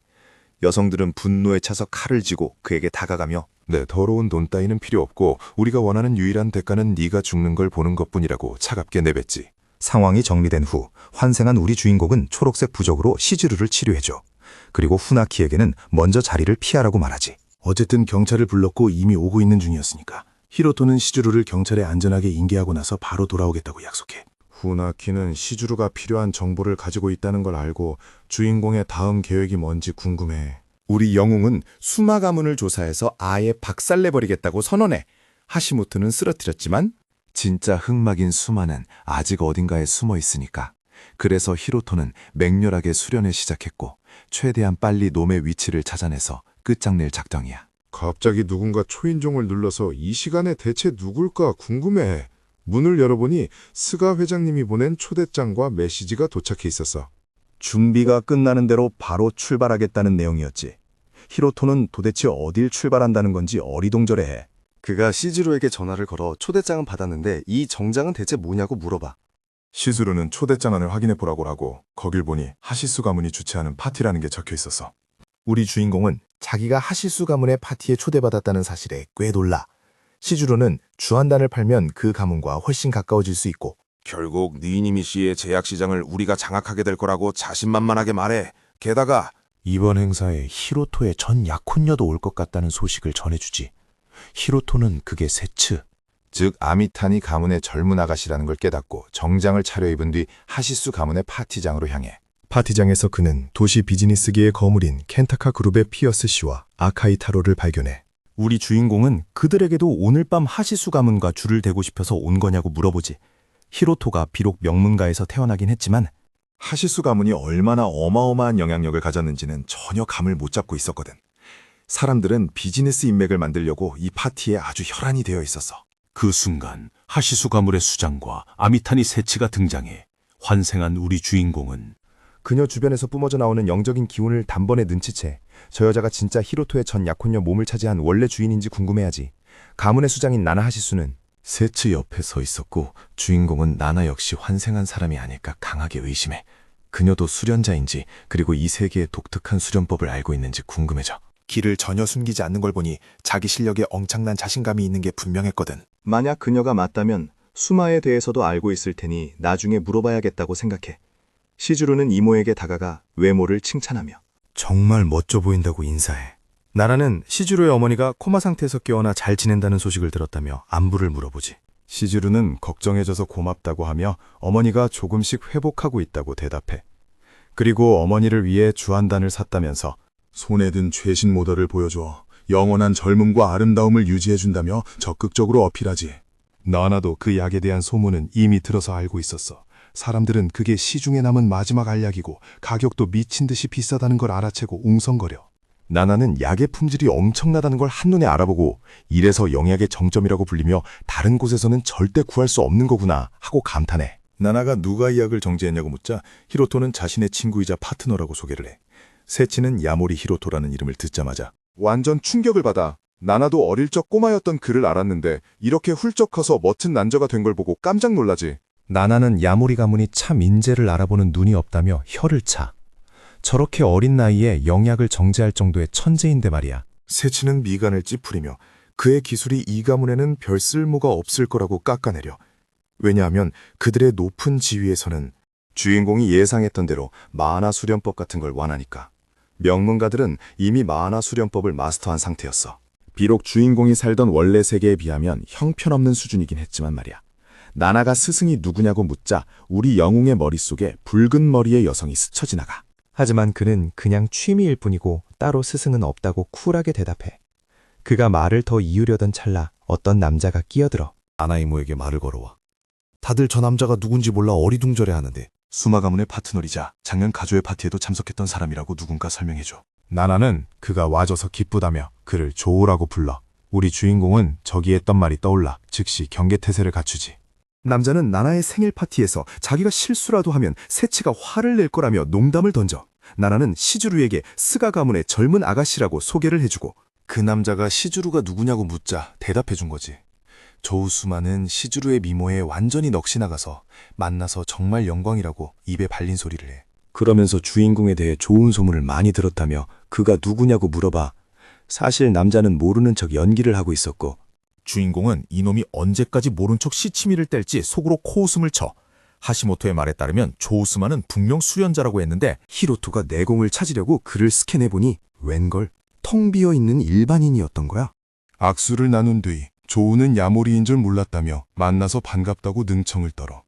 그러고는 세치에게 인사를 건네는데 우리 주인공은 대화하는 내내 그에게서 기의 파동이 전혀 느껴지지 않아서 그가 수련자가 아니라고 확신하며 이상하게 생각해. 심지어 자기 이름을 들었을 때도 수마에게서는 그 어떤 살기도 느껴지지 않았거든. 저녁 식사가 시작되고 한껏 차려입을 사람들이 같은 테이블에 모여 식사를 해. 식사가 끝나자 어떤 차려입은 남자가 다들 홀로 모여 춤을 추자고 안내해. 커플들이 부드럽게 춤을 추기 시작할 때 화장실에 간 주인공은 조우가 수련자가 아니라는 사실에 대해 계속 고민해. 자기가 속은 건지, 도대체 금발놈이 무슨 이유로. 자기한테 그런 거짓말을 한 건지 의아해하지. 그때 웬 모르는 남자가 시주르에게 다가가 춤을 신청하지만 시주르는 단칼에 거절해버려. 누군가 그 남자에게 스가 가문의 젊은 아가씨인 시주르가 너 같은 사람이랑 춤을 추겠냐고 핀잔을 줘. 그녀에게 춤을 신청한 사람들은 줄줄이 퇴짜를 맞고 있었어. 심지어 카타기리 가문의 후계자조차 시주로에게 매몰차게 거절당했지 뭐야. 사람들이 도대체 저 콧대 높은 아가씨가 어떤 남자를 받아줄까 수군거리고 있을 때 다들 뒤통수를 세게 맞은 듯한 장면이 펼쳐져. 한 친구가 그 장면을 가리키는데 파티장의 모든 사람이 경악을 금치 못해. 바로 시즈루가 야모리 히로토에게 먼저 다가가 춤을 추자고 선을 내민 거야. 한편 조우는 파티장을 빠져나와 리무진에 올라타. 그는 경호원들에게 아무도 가까이 오지 못하게 하라고 엄격하게 지시하지. 경호원들은 명령에 복종하고 수마의 차는 출발해. 경호원들은 대체 조우가 차 안에서 다른 누군가와 은밀하게 뭘 하는 건지 궁금해. 조우의 경호원들은 결국 목이 날아가고 나중엔 자기 가족도 못 알아보게 된다는 흉흉한 소문이 돌고 있었거든. 경호원들이 매일같이 교체되고 가장 최근에 일하던 사람도 쥐도 새도 모르게 사라졌다는 얘기를 들었지. 차 안에서 가짜 수마는 세츠가 보는 앞에서 다른 여자의 손을 잡았다는 이유로 뺨을 맞고 엄청나게 깨지고 있었어. 남자가 싹싹 비이며 사과하지만 금반지를 낀 남자가 엄청난 연기를 뿜어내며 넌 아직 쥐꼬리만큼 쓸모가 남아있어서 살려두는 것뿐이라고 싸늘하게 말해. 하지만 앞으로 시킬 간단한 임무조차 제대로 처리하지 못한다면 그땐 가차없이 제거해버리겠다고 협박하지. 이 금반지를 낀 남자가 바로 가문의 후계자인 진짜 조우수마였어. 파티장에 갔던 놈은 가짜 대역이었던 거지. 진짜 주군인 조우가 차에서 내리며 2명의 경호원에게 자기를 따라 홀로 들어오라고 지시해. 경호원들은 소문이 진짜였다는 걸 깨달아. 수마의 차에서는 오직 한 사람만이 내렸으니까. 리무진 안에서 대체 무슨 일이 있었던 건지 궁금해하는 찰나 뒷좌석에 꽁꽁 묶인 채로 완전히 제압당해 있는 가짜 조우의 모습이 보여. 다시 파티장으로 돌아와서 진짜 조우는 급하게 처리해야 할 일이 생겨서 늦었다며 세치에게 다가가 사과해. 그러다 스가 시주루가 어떤 남자와 춤을 추고 있는 걸 발견하고는 자기 눈을 의심해. 그도 그럴 것이. 지금 그녀와 춤추고 있는 남자는 태어나서 처음 보는 얼굴이었거든. 두 사람은 피아노 선율을 맞춰 춤을 추며 서로의 눈을 깊게 바라보는데 마치 사랑에 빠진 연인 같아 보였어. 우리 주인공이 그녀를 자기 쪽으로 확 끌어당기자 시주루는 그가 춤을 정말 잘 춘다며 감탄해. 시주르는 하시수 가문에게 주안단을 팔고싶다면 이 파티의 분위기에 완벽하게 녹아들어야 한다고 속삭여. 사실 히로토 몸의 원래 주인이 사교 댄스를 배운 적이 있었고 주인공의 2단계 수련 덕분에 그의 밸런스와 몸놀림은 그야말로 완벽 그 자체였어. 나나는 세치에게 저 소년의 미친 춤 실력을 알고 있었냐고 묻지만 세치는 춤을 아무리 잘 춰봤자 결국 평민일 뿐이라며 깎아내려. 나나는 세치가 두 사람을 아주 매의 눈으로 주시하고 있다는 걸 알아채. 그리고 조우 역시 야모리에게 뛰어난 재능이 있다는 걸 눈여겨보게 되지. 수마가 나나에게 방금 하루토를 만났다고 말았는데요. 나나는 수마 클랜의 힘을 가지고도 그를 통제하지 못했다는 사실에 꽤나 놀란 눈치예요. 나나는 반역자의 핏줄인 그 아이의 과거를 조사할 수 없냐고 묻지만 수마는 나유미 씨에서 문제를 일으키고 싶지 않다고 대답하죠. 왜냐하면 그곳은 호시스 클랜의 구역이니까요. 하지만 나나는 수단과 방법을 가릴 때가 아니라고 생각해요. 결국 하루토가 가진 연금술의 재능은 진짜 말도 안 되게 엄청나거든요. 나나는 그저 하루토의 잠재력을 호시수 클랜의 미래와 엮고 싶을 뿐이에요. 그 엄청난 인재가 이 세상에 통제 없이 맘대로 돌아다니게 내버려두고 싶지 않은 거죠. 수많은 나나가 자신을 협박하고 있다고 느끼며 만약 세치가 그 자리에 없었다면 진작에 나나를 처리해버렸을 거라고 속으로 생각해요. 그리고 야모리 하루토라는 이 쓰레기를 대체 어떻게 처리해야 할지 고민하죠. 한편 파티장의 하객들은 우리 주인공 하루토를 두고 수군거리기 시작하는데요. 이게 주인공의 전철을 짜증나게 만들었고 그녀는 자리를 뜨겠다고 선언해요. 바로 그 순간 그녀가 야모리에게 다가가더니 자기는 네가 무슨 생각을 하는지 다 안다는 식으로 말하죠. 그러고는 자기가 무슨 세상에서 제일 잘난 사람이라도 되는 것처럼 자기한테 수작 부려봤자 아무 소용없을 거라고 쏘아붙여요. 우리 주인공은 이 파란머리 여자가 대체 무슨 헛소리를 하는 건지 어이가 없을 뿐이죠. 잔뜩 짜증이 난 그녀는 알약을 정제해봤자 부자가 될 수는 없고 기껏해야 생활비나 벌 거라고 비아냥거려요. 우리 영웅은 그저 와인을 한 모금 마시며 대답조차 하지 않는데 그녀는 자기한테 신경 끄고 내 인생이나 똑바로 살라고 일장연설을 늘어놓습니다. 참다 못한 하루토가 그 알량한 연설은 대체 누구 들으라고 하는 소리냐며 날카롭게 받아치죠. 그녀는 자기가 내뿜는 영적 기운은 일부러 그러는 게 아니라고 변명하는데요. 그건 자기가 기운을 조절하는 방법을 몰라서 그런 거라고 해요. 그 말을 들은 하루토가 그걸 어떻게 알았냐고 전곡을 찌르자 여자는 깜짝 놀라죠. 하루토는 그녀에게 억지로 수련을 밀어붙이면 기운 흡수 속도는 빨라질지 몰라도 결국 몸이 완전히 망가지고 말 거라고 경고해줘요. 그녀가 한낱 평범한 인간이 어떻게 그런 걸 아냐고 묻자 우리 주인공은 자기가 그 문제를 고쳐줄 수 있다고 자신만만하게 말하죠. 하지만 그녀는 하루토의 말을 전혀 믿고 싶지 않은 눈치예요. 그러자 하루토는 믿기 싫으면 맘대로 하라며 네가 거절해서 몸이 망가지든 말든 자기는 알 바 아니라고 쿨하게 넘겨버립니다. 어쨌든 그녀에게 남은 시간은 얼마 없고 하루토는 그저 도와주려던 것뿐이었으니까요. 이걸 일종의 거래라고 생각해도 좋다며 하루토는 그녀에게 한 가지 부탁을 합니다. 그녀의 귓가에 대고 수마조우에게 물어보고 싶은 게 하나 있다고 속삭이죠. 멀리서 이 모습을 지켜보던 질투심 많은 남자는 분노로 부들부들 떨어요. 파티가 끝나고 모든 커플들이 자리를 뜨며 각자의 차로 향하기 시작하죠. 나나는 함께 떠나려는 두 사람을 서둘러 따라잡아요. 나나는 조원단에 큰 관심을 보이며 두 사람에게 잠깐 이야기 좀 나눌 수 있겠냐고 묻습니다. 하루토는 나나가 직접 찾아와서 이야기하려는 걸 보고 그녀가 단순히 알약 그 이상을 원하고 있다는 걸 단번에 눈치채죠. 나나는 주인공과 세치가 공통점이 참 많다고 말해요. 세치 역시 부모님이 돌아가신 후 그녀의 삼촌이 그녀의 인생 전체를 쥐고 흔들기 시작했거든요. 다행히 그녀가 수련자로 인정받으면서 그녀를 얽매고 있던 사슬을 조금이나마 늦출 수 있었던 거죠. 이제 우리 주인공은 왜 이 소녀의 몸이 스스로 무너져 내리고 있는지 완벽하게 이해했어요. 그녀는 더 높은 수련의 경지를 쌓기 위해 자신의 수명을 깎아먹으며 거래를 하고 있었던 거예요. 나나가 하루토에게 이 모든 걸 털어놓는 이유는 세추를 돕기 위해 할 수 있는 모든 걸 다 해봤지만 그녀의 상태를 도저히 치료할 수 없었기 때문이에요. 시지루의 어머니 때와 똑같아죠. 사모님에게도 어떤 치료법도 통하지 않았거든요. 그래서 나나는 소녀를 구하기 위해 우리 영웅의 도움이 간절히 필요했던 겁니다. 나나 이모는 전통의학협회 회장이지만 의사들보다 하루토를 훨씬 더 신뢰하고 있어요. 하루토가 알약뿐만 아니라 부적까지 정제할 수 있다는 게 사실이니까요. 하루토는 사람들이 떠들어대던 그 전설적인 비즈니스 수련자가 바로 자신이었다는 걸 깨닫게 되죠. 우리 영웅은 이 상황을 수련법이 아주 원시적이었던 루이 대륙과 비교해요. 게다가 나나는 그가 가지고 있는 알약에도 큰 흥미를 보이며 호시수 클랜을 대표해서 그와 정식으로 사업을 하고 싶어 합니다. 이모가 주도권을 잡으면서 세츠의 말에 따르면 그 알약으로 얻은 수익이 무려 10배나 뛰었다고 해요. 이모는 세츠가 구원받아 마땅한 착하고 여인 소녀라며 하루토에게 공식적으로 도움을 요청하죠. 결혼이 무효가 되었을 때 세치가 한번 반항했다는 사실은 우리 주인공을 꽤나 놀라게 만듭니다. 한편 수마는 저택 밖으로 나와 인사를 마치고 돌아가려던 참에 나나 이모와 마주쳐요. 수마는 떠나기 전 나나와 함께 있는 야모리와 시지루를 발견하죠. 그는 우리 영웅에게 고마움을 표하며 악수를 청하고는 언젠가 다시 길에서 마주치게 된다면 정말 기쁠 거라고 말해요. 하루토 역시 같은 생각이라며 조만간 다시 보게 될 거라고 응수하죠. 그런데 하루토가 수마조우의 손을 잡는 순간 뭔가 엄청나게 기묘한 느낌을 받아요. 그에게서 엄청난 양의 영적 기운이 뿜어져 나오는 걸 느낀 거죠. 이전과는 완전히 달랐어요. 그 후 조우는 리무진에 올라타고 그의 경호원은 세츠 사모님이 보낸 선물이 있다고 보고합니다. 세츠의 선물을 열어본 그는 종이접기로 만든 나비 한 마리를 발견하고는 이게 대체 무슨 의미인지 의아해하죠. 하지만 이내 신경질적으로 변해서는 가짜 수마에게 그걸 대신 가지고 있으라며 허락 없이 절대 열어보지 말라고 명령해요. 그는 하루토가 예전과 똑같은 쓰레기라는 걸 확인했어요. 반지를 끼자 반지에서 번개가 튀어나오기 시작하죠. 그러더니 주인공과 가까운 모든 사람들에게 조금만 기다리라고 중얼거려요. 자신의 손으로 직접 다 죽여버릴 테니까요. 한편 가짜는 초록색으로 빛나는 종이 나비가 든 상자를 들고 있습니다. 그리고 놀랍게도 우리 주인공이 이 모든 대화를 엿듣고 있었다는 게 밝혀져요. 장면이 바뀌어 나나가 어떤 꽃들을 분석하고 있는 곳을 비춰줍니다.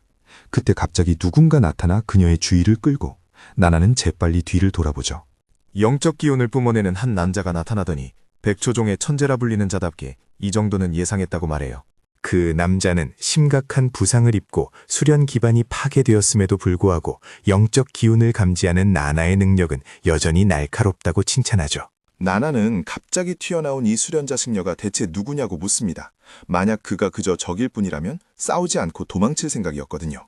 하지만 승려는 그녀가 호시수 클랜의 수장이라는 걸 알고 있으며 그녀가 절대 도망치지 않을 거라고 확신해요. 사자는 토끼를 사냥할 때도 전력을 다한다는 속담처럼 말이죠. 나나의 능력이 쇠퇴했다고는 하지만 두 사람은 각자가 가진 모든 것을 걸고 치열하게 맞붙을 준비를 합니다. 나나는 그가 꽤나 조심스럽게 접근하는 걸 눈치채고는 대체 목적이 뭐냐고 묻죠. 승려는 그녀가 얌전히 자기들을 따라오길 바라며 멍청한 짓은 하지 말라고 경고해요. 그때 또 다른 승려가 나타나더니 그냥 그녀의 팔다리를 부러뜨려 가는 게 훨씬 쉽겠다고 낄낄거립니다. 나나는 기묘한 에너지를 내뿜는 식물 중 하나를 만지며 너희들을 아주 제대로 즐겁게 해주겠다고 선언하죠. 마른 체형의 승려는 코와 입을 틀어막으며 공기 중에 퍼진 저 보라색 가루가 대체 뭔지 알아내려 했어요. 뚱뚱한 승려 역시 입을 가리며 그것이 독이라는 걸 알아채죠. 나나가 녹심초를 입에 머금고 있는 한 그 독의 효과는 그녀에게 통하지 않거든요. 이 독은 그녀가 어떻게 할지 생각할 시간을 벌어줄 테고 그녀는 아직 기회가 있을 때 도망치려 합니다. 하지만 붉은 눈을 번뜩이는 검은 그림자가 순식간에 그녀에게 달려들어 그녀를 붙잡아버려 정장을 입고 나타난 그 남자가 바로 비밀스러운 은영종 출신이라는 뜻이죠. 그 남자는 자신이 은영종 소속이 맞으며 그날 백초종을 파괴한 것도 바로 자신이라고 실토해요. 나는 아직 그날이 오지도 않았는데 그들이 이렇게 대놓고 정체를 드러낼 리가 없다고 말하죠. 하지만 그의 얼굴을 본 나나는 충격에 빠지고 맙니다. 야모리의 얼굴을 한 수마 조우였거든요. 그는 호시수 클랜의 수장인 나나의 숨통을 끊어버리겠다고 선언하죠. 한편 경비병들은 교대 시간을 틈타 밥을 먹으며 휴식을 취하고 있어요. 그들은 자기들이 뭘 먹을지 그리고 조우도련님이 뭘 드시고 싶어 할지에 대해 떠들썩하게 논쟁하기 시작하죠. 방을 나선 주인공은 영혼볼을 사용해 순식간에 이동합니다. 그는 초록색 나비를 손에 든 채 수마 조우의 방으로 잠입해요. 그는 타겟의 기운을 감지하기 위해 초록색 나비를 날려보내죠. 그리고 진짜 수마 조우가 그곳에 없다는 걸 알아차려요. 그 시각 가짜 조우는 방에서 컵라면을 먹으며 TV쇼나 보고 있었어요. 그는 자기가 이런 끔찍한 대우를 참아야 한다는 사실에 엄청나게 열받아 있죠. 단지 수마 조우랑 똑같이 생겼다는 이유만으로 말이에요. 그는 사람들에게 이 사기극을 들킬 경우를 대비해 진짜 조우에게 받았던 협박들을 떠올립니다. 진짜 조우는 그가 그저 자신의 덕분에 살아 숨쉬는 가짜일 뿐이며 평생 그 어떤 대단한 사람도 될 수 없을 거라고 무시했거든요. 단단히 화가 난 가짜는 명령을 어기고 아까 받은 상자를 열어보지 말라는 지시를 무시하기로 결심해요. 그래서 상자를 열어버리는데 초록색 종이나비가 방 안을 날아다니기 시작하죠. 가짜가 이게 대체 뭔지 어리둥절해하는 사이 그의 뒤에서 우리 주인공이 스르륵 나타납니다. 하루토는 자기를 알아보겠냐고 물으며 왜 그에게서 영적 기운이 전혀 느껴지지 않았는지 이제야 알겠다고 하죠. 하루토는 그에게 다가가며 넌 가짜라고 쏘아붙이고는 진짜 수마 조우가 어디 있는지 캐묻습니다. 다른 곳에서는 엑스트라 무리가 주인공이 나타나기만을 벼르고 있어요. 하루토는 이 세계에 영적 그릇이 존재한다는 사실에 대해 곰곰이 생각하며 걷고 있죠. 그건 곧 어떤 엄청나게 강력한 흑막이 이 가문들의 뒤를 봐주고 있다는 뜻이에요. 에너지가 턱없이 부족한 이 세계에서 그런 그릇을 벼려내는 건 원래 불가능해야 맞거든요. 하지만 만약 수마 가문이 영적 에너지의 근원을 가지고 있다면 이야기는 완전히 달라집니다. 하루토는 이 문제를 해결하는 즉시 최대한 빨리 루이의 근원을 찾아내어 레벨업을 하겠다고 다짐하죠. 그리고는 자기를 기다리던 불량배들을 구석으로 몰아넣고 너무 오래 기다리게 해서 도발해요. 불량배들은 누군가 그를 쓰러뜨리는 대가로 엄청난 돈을 줬다며 그 전에 녀석을 좀 가지고 놀고 싶다고 낄낄거립니다. 하지만 우리 주인공이 매서운 눈빛으로 한번 쏘아보자 녀석들은 이미 사시나무 떨듯 떨고 있어요. 우두머리가 부하들에게 공격하라고 소리치자 그들은 무기를 든 채 하루토를 향해 달려들죠. 조프 우두머리는 자기들이 진리가 없다고 굳게 믿고 있어요. 왜냐하면 이 일을 위해 자신이 아끼는 가장 뛰어나고 숙련된 부하들을 데려왔으니까요. 하지만 순식간에 그들 모두가 우리 영웅의 일격에 튕겨져 나가버립니다. 우두머리는 하루토의 심연처럼 깊고 압도적인 힘에 완전히 얼어붙고 말죠. 우리 주인공은 오라를 두른 주먹을 날려 또 다른 적을 멀리 날려버리고 적은 엄청난 고통에 몸부림쳐요. 우두머리는 이게 대체 말이 되냐며 그가 인간이 맞긴 한 건지 경악합니다. 우리 영웅은 그들에게 당장 누가 공격을 사주했는지 불라고 다그치죠. 한편 나나 호시수의 저택에서는 세츠가 경호원들과 함께 범죄 현장을 조사하고 있어요. 경호원 중 한 명이 새벽 1시경 옥상 카메라에 찍힌 영상을 보여주는데 2명의 승려가 그녀를 습격하러 나타난 장면이었죠. 그들이 지붕을 뚫고 집 안으로 침입하는 순간 녹화가 끊겨버렸고 그들은 나나가 납치당했다고 확신합니다. 범인은 총 3명이었는데 그중 1명의 얼굴이 아주 선명하게 카메라에 잡혔어요. 경호원들은 그 남자가 그날 파티에 참석했던 야모리 하루토라고 말하고 세치는 도저히 그 사실을 믿을 수가 없죠. 그녀는 하루토가 찍힌 비디오 클립이 담긴 핸드폰을 챙겨 차를 몰고 어떤 집으로 향합니다. 누군가 그녀에게 주소를 알려주었고 그녀는 그 말을 따라 그곳으로 간 거예요. 집 앞에선 그녀는 야모리에게 분노로 끓어오르고 있어요. 감히 자신의 가족을 건드린 걸 절대 그냥 넘어가지 않겠다고 다짐하죠. 팔이 부러진 한 남자가 그녀에게 하루토와 해결할 일이 있냐고 묻습니다. 이놈들이 자기 이모를 납치했다고 굳게 믿고 잔뜩 화가 난 그녀는 부하에게 당장 자기를 하루토에게 안내하라고 소리쳐요. 부하는 하루토가 지금 저택 안에 있다고 말하며 그녀에게 길을 가르치죠. 그녀는 부상당한 여러 부하들을 보며 이들이 평민인지 아닌지 의아해해요. 그리고 잔뜩 얻어터진 또 다른 집사가 우리 주인공에게 물을 건네는 걸 보게 되는데 그때 주인공이 세치의 기척을 눈치챕니다. 분노에 찬 세치가 다가와 하루토에게 소리를 지르며 그를 비난하죠. 당장 내 졸개들을 시켜 이모를 풀어주라고. 그러면 이번 일은 눈 감아주겠다고 윽박질러요. 우리 영웅은 졸개라느니 이모라느니 대체 그녀가 무슨 소리를 하는 건지 영문을 몰라 합니다. 화가 머리끝까지 난 그녀는 손가락으로 그를 가리키며 이모를 납치한 범인으로 몰아세우죠. 하루토는 나나가 납치되었다는 사실조차 몰랐기에 세치가 왜 자기를 의심하는지 도무지 이해할 수 없어요. 세치는 그에게 제발 시침이 좀 그만 떼라고 쏘아붙입니다. 결국 그녀는 명백한 증거를 가지고 있었고 하루토는 전혀 예상치 못한 상황에 맞닥뜨리죠. 바로 저택 보안 카메라에 그의 얼굴이 떡하니 찍혀 있었던 거예요. 그제야 하루토는 영상 속 남자가 영적 그릇을 이용해 자신의 얼굴로 변장한 뒤 나나 이모를 납치했다는 걸 깨닫습니다. 세츠는 기운을 끌어올리며 당장 이모를 돌려놓지 않으면 수련자의 힘으로 널 박살내버리겠다고 경고해요. 우리 주인공은 자긴 거기 없었다며 새로 들인 부하에게 확인해보라고 하죠. 세치가 부하들에게 사실을 묻자 그들은 밤새도록 하루토 곁에 있었다고 증언해요.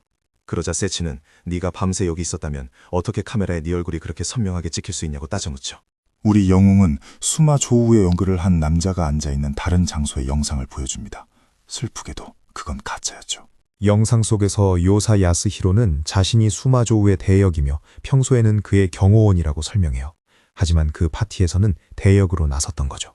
그는 반지를 사용해 다른 사람의 얼굴로 변장할 수 있으며 아주 제한된 장소에서만 진짜 모습을 드러낸다고 실토합니다. 세츠는 그가 얼굴을 바꾸는 능력을 가지고 있다는 사실에 경악해요. 우리 주인공은 그가 그런 변신 기능을 가진 영적 그릇을 가지고 있다고 설명해주죠. 세츠는 귀족 가문에서 대대로 전해져 내려오는 아이템인 영적 그릇을 수마가 가지고 있다는 사실에 큰 충격을 받습니다. 조우는 하루토의 얼굴로 나나를 납치해서 그녀를 열받게 만들고 그 범죄의 누명을 하루토에게 아주 쉽게 뒤집어 씌우려 했던 거예요. 그러고 나서 하루토를 제거하고 세츠를 독차지하려는 속셈이었죠. 모든 걸 알게 된 세츠는 당장 수마를 찾아가 따지려 하지만 주인공은 그렇게 하면 이모가 위험해질 거라고 경고해요. 짜증이 난 그녀는 그럼 대체 나보고 어쩌라는 거냐며 그냥 조용히 지켜보며 아무것도 하지 말라는 거냐고 따지죠. 하지만 우리 영웅은 조우의 계략을 역이용할 기막힌 방법을 알고 있었어요. 그가 스스로 제 무덤을 파게 만들 작정이었죠. 한편 수마도련님이 사람들의 생명에너지를 흡수하는 능력을 사용하는 장면이 나옵니다. 그는 이런 평민들의 에너지를 흡수하는 건 너무 지루하다며 투덜거리면서도 계속해서 강해지고 있어요. 뚱뚱한 승려는 평범한 인간들은 그의 수련 부작용을 감당할 수 없다고 말하죠. 만약 그가 백초종 이론들의 에너지를 흡수한다면 그림자의 비수를 완벽하게 마스터할 수 있을 거라고 해요. 그가 수련 레벨 1단계에 도달하면 수마 가문의 장로에게 자리를 보장받게 될 겁니다. 그렇게 되면 승려를 선종에 있는 자신의 스승에게 추천해주겠다고 약속하죠. 승려는 큰 영광이라며 그에게 깊이 감사해야 합니다. 마른 승려는 어젯밤 코사카가 야모리를 생포해왔는데 녀석을 어떻게 처리할지 묻습니다. 수많은 녀석을 고관 사원으로 데려가되 아직 죽이지는 말라고 지시해요. 하루토가 자기 혀를 뽑아버린 후에. 고관 사원에서 유키가 직접 그의 숨통을 끊게 내버려둘 작정이었거든요. 한 남자가 졸개들에게 이곳의 유물들을 감시하라는 명령을 받았으니 조용히 하라고 주의를 줍니다. 그러자 한 경비병이 겁쟁이처럼 권력자들 뒤에 숨어 지내는 건 이제 지긋지긋하다고 불평하죠. 그때 조우 보스가 나타나고 모두가 그에 대해 이야기하지 않은 척 시치미를 뗍니다.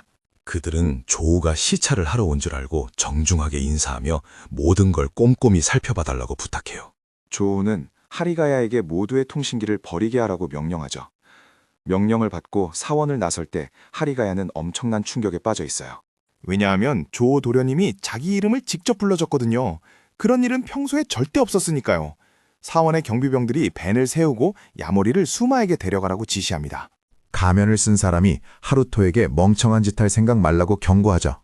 하루토가 사원에 도착하자 백발의 남자는 다시 만나게 되어 기쁘다며 비릿하게 웃어요. 우리 주인공은 수마 조우에게 대체 무슨 속셈이냐고 단도직입적으로 묻죠. 그는 사적인 파티에서 서로 어느 정도 신뢰를 쌓았기에 이런 날이 올 줄은 몰랐다고 대답합니다. 그러더니 뒤틀린 표정을 지으며 감히 자기 앞에서 유키에게 말을 건 야모리를 쓸모없는 벌레 취급하며 모욕해요. 하루토의 가장 큰 실수는 하시모토 밑에서 일한 것이며 자기가 직접 하루토를 처리했어야 했다고 말하죠. 하시모토는 그를 위해 일했었고 야모리는 대체 자기 때문에 왜 이렇게까지 선을 넘는 건지 이해하고 싶어합니다. 수마의 이유는 아주 뻔했어요. 그는 유키의 전 약혼자였고 그 사실이 그를 미치게 만들고 있었거든요. 결국 그녀는 완벽하고 오직 자신의 것이 되기 위해 태어난 존재인데 말이죠. 우리 영웅은 고작 그런 어처구니 없는 이유로 자기가 쫓기고 있었다는 사실에 어이도 흡사합니다. 조우는 지금 널 죽이는 건 너무 아까운 일이며 너 같은 벌레는 신성한 의식을 경험해볼 기회조차 없을 테니 절대 이해하지 못할 거라고 조롱해요. 그의 주위를 감싼 영적 오라를 본 주인공은 그가 엄청난 능력을 소환하려 한다는 걸 직감하죠. 나나 호시수의 생명력은 정말 엄청나요. 비록 그녀가 살아있을 때 그녀 자신과 그녀의 기술은 쓸모가 없었을지 몰라도 말이죠. 그녀의 그림자를 흡수하면 진정한 수련자가 될 수 있고 마침내 신이라 불릴 수 있게 되는 겁니다. 우리 영웅은 도련님이 그냥 지금 자기를 없애버리는 게 낫지 않겠냐고 도발해요. 그러자 조우는 유키가 그 누구보다 널 없애버리고 싶어 한다고 착각하죠. 그는 일부러 나나의 납치 영상을 남겨두었어요. 즉, 나나를 납치하고 끌고 간 진짜 범인은 바로 조우 자신이었고, 그는 자신의 얼굴을 하루토의 얼굴로 바꾸면서 그 짓을 저질렀다고 당당하게 떠벌립니다. 우리 영웅은 조우가 자기 얼굴을 이용했다는 계획을 완벽하게 이해하고는 그 사실을 크고 분명하게 말하죠. 수많은 마스크와 모자를 쓴 경호원이 변장을 벗어던지기 전까지 상황 파악을 전혀 못해요. 그리고 드러난 정체는 바로 유키 세치였죠. 그녀는 모든 걸 아주 크고 분명하게 다 들었다고 외칩니다. 이제 이모의 납치에 얽힌 모든 진실을 알게 된 그녀의 등장에 조우는 완전 충격에 빠져 얼어붙고 말아요. 결국 이 파란머리 소녀는 이곳에 절대 있어서는 안 될 사람이었으니까요. 모든 걸 들켜버린 그는 다급하게 이모는 살아있고 무사하다며 방금 한 말은 다 장난이었다고 변명하기 시작하죠. 그냥 널 좀 놀래주려고 그랬다면서요. 하지만 유키는 그의 구차한 변명 따위는 신경 쓰지도 않고 영적 오라를 폭발시키며 당장 이모를 돌려놓으라고 분노를 터뜨립니다. 그렇지 않으면 너와 수마 가문은 너희가 한 짓에 대해 뼈저린 대가를 치르게 될 거라고 섬뜩하게 경고하죠. 조우는 야모리가 자기를 이용했다고 우기지만 주인공은 네가 혼자 신나서 다 불어버린 거 아니냐며 팩트를 폭격합니다. 그야말로 조우가 완벽한 바보라는 뜻이었죠. 조우는 자신의 완벽했던 계획이 이렇게 허무하게 폭로되었다는 사실에 넋이 나가버려요. 유키는 이미 하시카와 가문과 이야기를 마쳤다며 하루토에게 이건 평범한 네가 낄 자리가 아니니 물러서 있으라고 말하죠. 그러자 수마는 자신 역시 수련자라고 경고하며 유키 앞에서 건방지게 구는 하루토를 공적하라고 승려들에게 명령합니다. 소녀는 하루토 앞을 가로막으며 절대 그들이 하루토를 공격하게 내버려두지 않겠다고 선언해요. 그녀가 그를 보호하며 앞을 막아서자 두 승려는 에너지를 모으기 시작하고 수마는 유키에게 자기가 지금부터 할 말을 똑똑히 들으라고 협박하죠. 만약 그녀가 이 싸움에 끼어든다면 당장 전화를 걸어 이모의 숨통을 끊어버리겠다고 말이에요. 이모의 목숨은 자기 손에 달려 있으니까요. 그는 유키에게 야모리의 목숨과 이모의 목숨 중 하나를 선택하라고 강요합니다. 하지만 하루토는 세치에게 걱정하지 말라고 안심시켜요. 왜냐하면 나나 이모는 이미 무사히 구출되어 안전한 곳에 있거든요. 그 말을 들은 수마는 그야말로 경악을 금치 못합니다. 하루토가 그 모든 경비병들을 뚫고 여러 자를 구출해냈어. 원래라면 절대 불가능한 일이었을 텐데 말이야. 그녀가 구출되는 영상을 지켜보면서 그는 이 상황을 도저히 믿지 못해. 15분 전 산길에 있는 코간 사원에서는 말이지. 모든 경비병들이 나나와 함께 모여 있었을 때 일어난 모든 일을 우리가 볼 수 있어. 조의 명령은 자신이 부를 때까지 절대 움직이지 말라는 거였거든. 그러고 나서 그는 아무도 자기를 따라오지 않았는지 주변을 살피다가 자신의 경비병이 보낸 메시지를 보게 돼. 그 경비병은 조를 배신하고 야마모리에게 모든 걸 털어놓은 거였어. 유키는 하루토가 이 모든 일이 일어날 걸 미리 예측했던 건 아닐까 하고 궁금해. 왜냐하면 하루토가 그녀의 이모를 정말 순식간에 구해냈으니까 다들 그가 정말 자신들이 알던 그 야마모리가 맞는지 의심할 정도야. 수마와 조는 승려들에게 하루토를 쓰러뜨리라고 명령하고 승려들은 곧바로 소년에게 달려들어 그에 맞서서 유키도 그들을 향해 돌진하지만 승려들이 분홍색 무장병사라는 주문을 발동해서 그녀의 팔과 다리를 꽉 붙잡아버려. 그녀가 꼼짝도 못하게 막아버린 거지. 유키가 함정에 빠져 아무런 반항도 못하고 있을 때 조는 야마모리의 비참한 죽음이나 똑똑히 지켜보라고 조롱해. 유키는 겁에 질려버려 승려들이 소년을 쫓아가면서 유키에게 넌 아무도 지킬 수 없다고 말하니까 그녀는 아마 조를 얕본 것과 애초에 거기를 오지 말았어야 했다며 자책하기 시작해. 바로 그 순간 우리 주인공이 승려들의 합동 펀치를 멋지게 피하더니 온 힘을 다해 달려드는 그들 중 한 명의 얼굴을 걷어차고 다른 한 명은 있는 힘껏 바닥에 내동댕이 쳐버려. 유키는 야마모리 하루토의 진짜 힘을 보고 깜짝 놀라 내동댕이 쳐졌던 승려는 제자리에서 빙글 돌더니 일어나서 자기가 받았던 대체 부족을 허무하게 날려버려. 그때 갑자기 주인공이 괴물처럼 그의 등 뒤에 나타나서 또 다른 펀치를 날릴 준비를 해.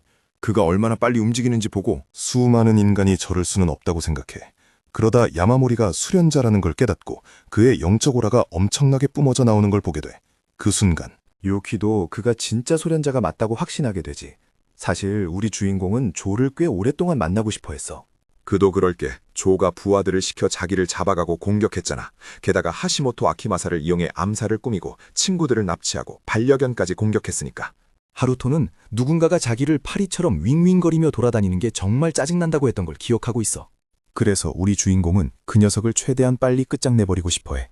우리 주인공이 수련자라는 걸 알게 된 이자 수많은 치료해야 할 대가가 너무 커서 원래는 쓰지 않으려 했던 비장의 수를 꺼내기로 해. 그러자 영적 에너지로 이루어진 거대한 존재가 그의 주리에 형성되기 시작해. 쓰러져 있던 두 승려는 그 기괴한 보라색 에너지에 흡수되어 버려. 우리 주인공은 이 세계의 인간들이 조가 쓰는 것과 같은 전송술법을 개발했다는 걸 알고 있어. 그 쓸모없는 승려들도 그 술법의 일부였던 거지. 저는 더 강해지고 싶어해. 그는 자신의 그림자 술법을 강화하기 위해 수련자들을 흡수할 작정이야. 한 명만 흡수해도 이미 술법이 정죄될 텐데 2명을 흡수하면 완전히 다른 차원의 강자가 되는 거거든. 생명력을 완전히 빨린 채 바닥에 널브러진 승려들을 흡수한 뒤에 그는 자신의 수련 단계를 끌어올려. 우리 주인공은 그가 두 사람의 수련을 동시에 흡수해서 강해졌다는 사실에 깜짝 놀라지. 그의 주위에 있던 괴물이 눈을 번쩍 뜨더니 점점 더 커지면서 더 많은 에너지를 뿜어내고 수많은 야마모리가 다음 흡수 대상이 될 거라고 경고해. 세츠는 조를 얕잡아 봤고 그가 이런 압도적인 힘을 가졌을 줄은 상상도 못했어. 그녀는 우리 주인공을 이 고통스러운 곳으로 데려온 게 다 자기 탓인 것만 같아 괴로워해. 그녀는 수마에게 야마모리는 이 일에서 빼달라고 소리쳐. 어차피 그의 문제는 자신과 얽힌 거니까 말이야. 하지만 그는 짜증을 내며 그녀가 지금까지 그 쓰레기 같은 놈을 감싸고 돌았다는 사실에 분노해. 그가 더 많은 영역을 뿜어내기 시작하자 등 뒤의 괴물은 더욱 거대해지고 더 강한 기운을 내뿜지. 그는 하루토를 지옥으로 보내버리겠다며 돌진해. 그가 너무나도 격분한 상태로 공격을 휘두를 때 그 거대한 에너지 괴물의 발톱이 날아오자 소녀는 소년에게 제발 도망치라고 비명을 질러. 발톱이 우리 주인공을 강타한 순간 놀랍게도 그는 아주 완벽하게 공격을 피해냈어. 그는 세치 옆에 멈춰서서 더 엄청난 연기를 방출해 두 사람 모두를 위한 보호막을 만들어내. 손에 분홍빛 연기를 두른 적은 그가 자신의 공격을 피했다는 사실에 열을 받아. 우리 주인공은 수련 1단계를 활성화하고 그의 주위로 푸른 오라가 나타나며 악당의 오라를 거뜬히 짓눌러버려. 그는 적의 술법이 별로 대단할 것도 없다고 여유를 부려. 세츠는 그가 아마 조보다 훨씬 강하다는 걸 깨닫고 공기 중에 맴도는 엄청난 압박감에 짓눌리는 걸 느껴. 그의 에너지 때문이지. 우리 주인공은 목표물을 향해 손살같이 날아가 그의 가슴에 팔차기를 꽂아 넣어. 에너지를 끌어모아 타격의 위력을 더 높였어. 상처를 입고 분노한 적은 자신의 연기 괴물에게 그를 공격하라고 명령해. 연기로 빚어진 그 피조물은 온 힘을 다해 하루토에게 돌진해. 정말 거대하고 압도적인 모습이야. 악당은 그를 완전히 쓸어버리려는 듯 소리를 지르며 공격을 퍼부어. 분홍색 에너지가 폭풍처럼 우리 주인공을 덮치자 그는 연기로 방패를 만들어 대응해. 조는 그가 방어를 위해 이 단계를 사용하는 걸 보고 곧 자신의 그림자 술법에 흡수될 실패자라고 조롱해. 우리 주인공은 광기에 찬 적의 일격을 막아내기 위해 팔을 뻗어 그 공격을 무사히 넘긴 뒤 그에게 돌진해 주먹을 날리며 절대적인 힘 앞에서는 그런 그림자 술법 따위 아무 소용없다고 일침을 가하지. 우리 주인공이 거대한 에너지를 두른 주먹으로 바닥을 내리치자 땅이 쩍쩍 갈라지기 시작해. 그는 수마를 잡았다고 말하며 땅 속에서 외눈박이 분홍색 에너지 생물체를 끄집어내. 그는 그림자 술법이 숙주의 에너지를 갉아먹는 기생충을 이용한다는 걸 알고 있었고 마침내 그 기생충을 포획해낸 거야. 그가 기생충을 손으로 으스러뜨리자 악당은 크게 약화되어 그림자 술법을 잃고 말아. 적은 바닥에 쓰러진 채 고통과 분노에 휩싸이지. 악당은 어떻게 귀족인 자기를 쓰러뜨릴 수 있었는지 믿지 못해. 그는 아마 가문의 후계자를 이겼다고 착각하지 말라며 소리를 질러대. 자기 할아버지가 아직 살아있다면서 말이야. 만약 하루토가 조를 죽인다면 아명파에서 그를 죽이기 위해 암살자들을 보낼 거라고 협박해. 우리 주인공은 아명파를 포함해 이 세계에도 수연자 문파들이 존재한다는 사실을 눈치채. 발악하는 악당은 야마모리에게 그게 무슨 뜻인지 알긴 하냐며 넌 그저 쓸모없는 돼지일 뿐이라고 욕을 퍼부어. 하루토가 아무 말 없이 그에게 다가가자 조는 자기를 죽이면 네 인생에 재앙이 닥칠 거라며 악을 써대지. 바닥에 쓰러진 그는 점점 더 공포에 질려 야마모리에게 왜 그렇게 가까이 오냐고 물어. 그는 자기 가문이 널 암살하러 쫓아올 거라고 맹세하며 제발 지금 하려는 짓을 멈추라고 해원해. 자기를 살려주면 생존을 보장하겠다면서 하루토에게 했던 짓들을 싹 다 사과하기 시작해. 그가 목숨을 구걸하기 시작하지만 우리 주인공은 이제 끝이라고 단호하게 말해. 그리고 그를 땅바닥에 처박아 버릴 만큼 무자비하고 거대한 펀치를 말려버려. 그 충격파가 얼마나 파괴적인지 무시무시한 모습으로 세치에게까지 닿을 정도야. 그는 땅에 짓눌려버린 수마조의 숨통을 마침내 끊어내지. 완전히 패배한 거야. 우리 주인공은 모든 게 끝났다고 말하며 나나가 무사히 돌아왔다는 소식을 전해들어. 세치는 그에게 고맙다고 하면서 지금까지 그가 수련자가 아니라 그저 평범한 사람인 줄 알았다고 털어놓아. 결국 아무것도 몰랐던 건 자기 자신이었다는 걸 깨달은 거지. 우리 주인공은 그녀가 오지 않았더라도. 자기는 이미 혼자서 악당과 싸울 준비가 되어 있었다고 말해. 그는 아마의 영적 그릇을 챙기는데 그게 꽤 조잡해 보이긴 하지만 4단계 수련자가 만들었다는 건 확실히 알 수 있었어. 그네는 그가 왜 가문에서 쫓겨났는지 물어봐. 그렇게 강하다면. 가문의 수장 자리에 오를 수도 있었을 텐데 말이야. 우리 주인공은 자긴 이제 그 가문과 아무 상관도 없으며 아직 그렇게 강한 것도 아니라고 대답해. 아직 3단계에 도달하지 못했으니까 세츠는 아마 가문에서 벗어나기 위해 바로 그 수련 단계를 목표로 하고 있어. 자유롭고 공식적으로 인정받는 수련자가 되기 위해서 말이야. 야마모리는 약속했던 대로 그녀의 몸에 있는 문제를 고쳐주기로 해. 그녀의 몸은 거의 폭발하기 직전이었거든. 그는 그녀를 망가뜨리며 몸속에 갇혀 쌓여있던 에너지를 풀어줄 산귀환을 보여줘. 에너지를 방출한다는 말을 듣고 그녀는 혹시 자신의 수련 능력을 잃게 되는 건 아닌지 걱정해. 그녀는 자기 수련법이 성장에 실패한 데다가 수명까지 갉아먹기 때문에 아주 복잡하다고 말하지. 하지만 그가 이 치료를 진행하고 그녀가 약을 먹으면 그녀는 다시 평범한 사람으로 돌아가게 될 거야. 하루토는 아니라고 대답해. 그건 그들의 다음 거래 조건 중 하나라면서 진짜 수련이 뭔지 알고 싶냐고 물어봐.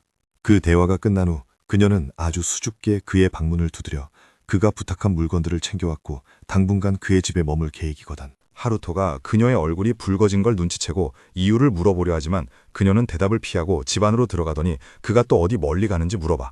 이번에 우리 주인공은 자기도 잘 모르겠다고 대답하며 자기가 심은 마법의 꽃들이 있는 정원 앞에 서 있어. 아마 가문과의 일이 정리되는 대로 그는 영적인 샘을 찾으러 유자로 떠날 예정이야. 사람들은 은심초에서 나오는 에너지가 놀라울 정도로 온화해서 그 근처에서 수련하는 게 세치의 몸에 아주 좋을 거라고 알려졌어. 바로 그때 그의 반려견이 나타나고 그는 그녀에게 올바른 수련법을 가르쳐 주겠다고 설명해. 자기가 떠나 있는 동안 그녀가 개와 정원을 돌봐주길 바라지. 그녀는 강아지에게 정이 들어서 이름이 뭐냐고 물어봐. 우리 주인공은 아직 이름이 없다고 하지만 세치는 이름이 세상에서 자신의 자리를 만들어주기 때문에 아주 중요하다며 꼭 이름을 지어주라고 해. 그래서 우리 주인공은 강아지를 로쿠라고 부르고 강아지는 그 이름이 마음에 든다는 듯이 기쁘게 짖어대. 우리 주인공이 그 이름을 고른 이유는 전생에 자신을 훈련시켜줬던 누군가 때문이야. 로쿠가 그에게 전투 기술을 가르쳐줬었거든. 그 후 그녀는 목욕을 마치고 자기가 어느 방에서 자면 되는지 물어봐. 우리 주인공은 이미 깨끗하게 치워둔 손님방을 쓰라고 해. 그러면서 아마 가문은 어떻게 되어가고 있는지 묻는데 주인공은 이미 다 처리됐다고 말해. 하지만 아마 조의 실종 소식이 아마 가문산에 있는 고위 친척들에게 숨겨질 리는 없잖아. 장면이 바뀌고 저가 친척들과 마마하는 모습이 보여. 그들은 오늘 숙부가 폐관 수련을 마치고 나오는지 묻고 저는 문이 열리는 걸 보며 겁에 질려해. 문이 열리자마자 거대한 짐승이 걸어 나오고 한 노인이 말해 수련자에게 타스테는 쏜살같이 지나간다고 말이야. 다들 이 늙은이를 기다려줬다니 영광이라고 하면서 말이지. 조의 증조할아버지인 아마타쿠조가 황금빛 눈을 가진 검은 사자 위에 올라탄 채로 등정해 친척들은 그가 3단계에 도달한 것을 축하하며 이제 전설적인 불멸자가 되셨으니 수명이 더욱 길고 번영하시길 기원한다고 말해.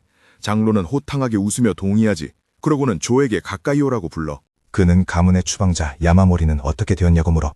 조는 그 녀석이 쓸모없고 평범해서 하루토를 제대로 처리하지 못했다고 변명해. 결국 증조할아버지인 장로는 그깟 꼬맹이 하나 처리하지 못했다며 극대노해보려. 장로는 아마 가문의 일원이라면 그런 나약한 소리를 해선 안 된다고 호통쳐 펴내고 모고 가네.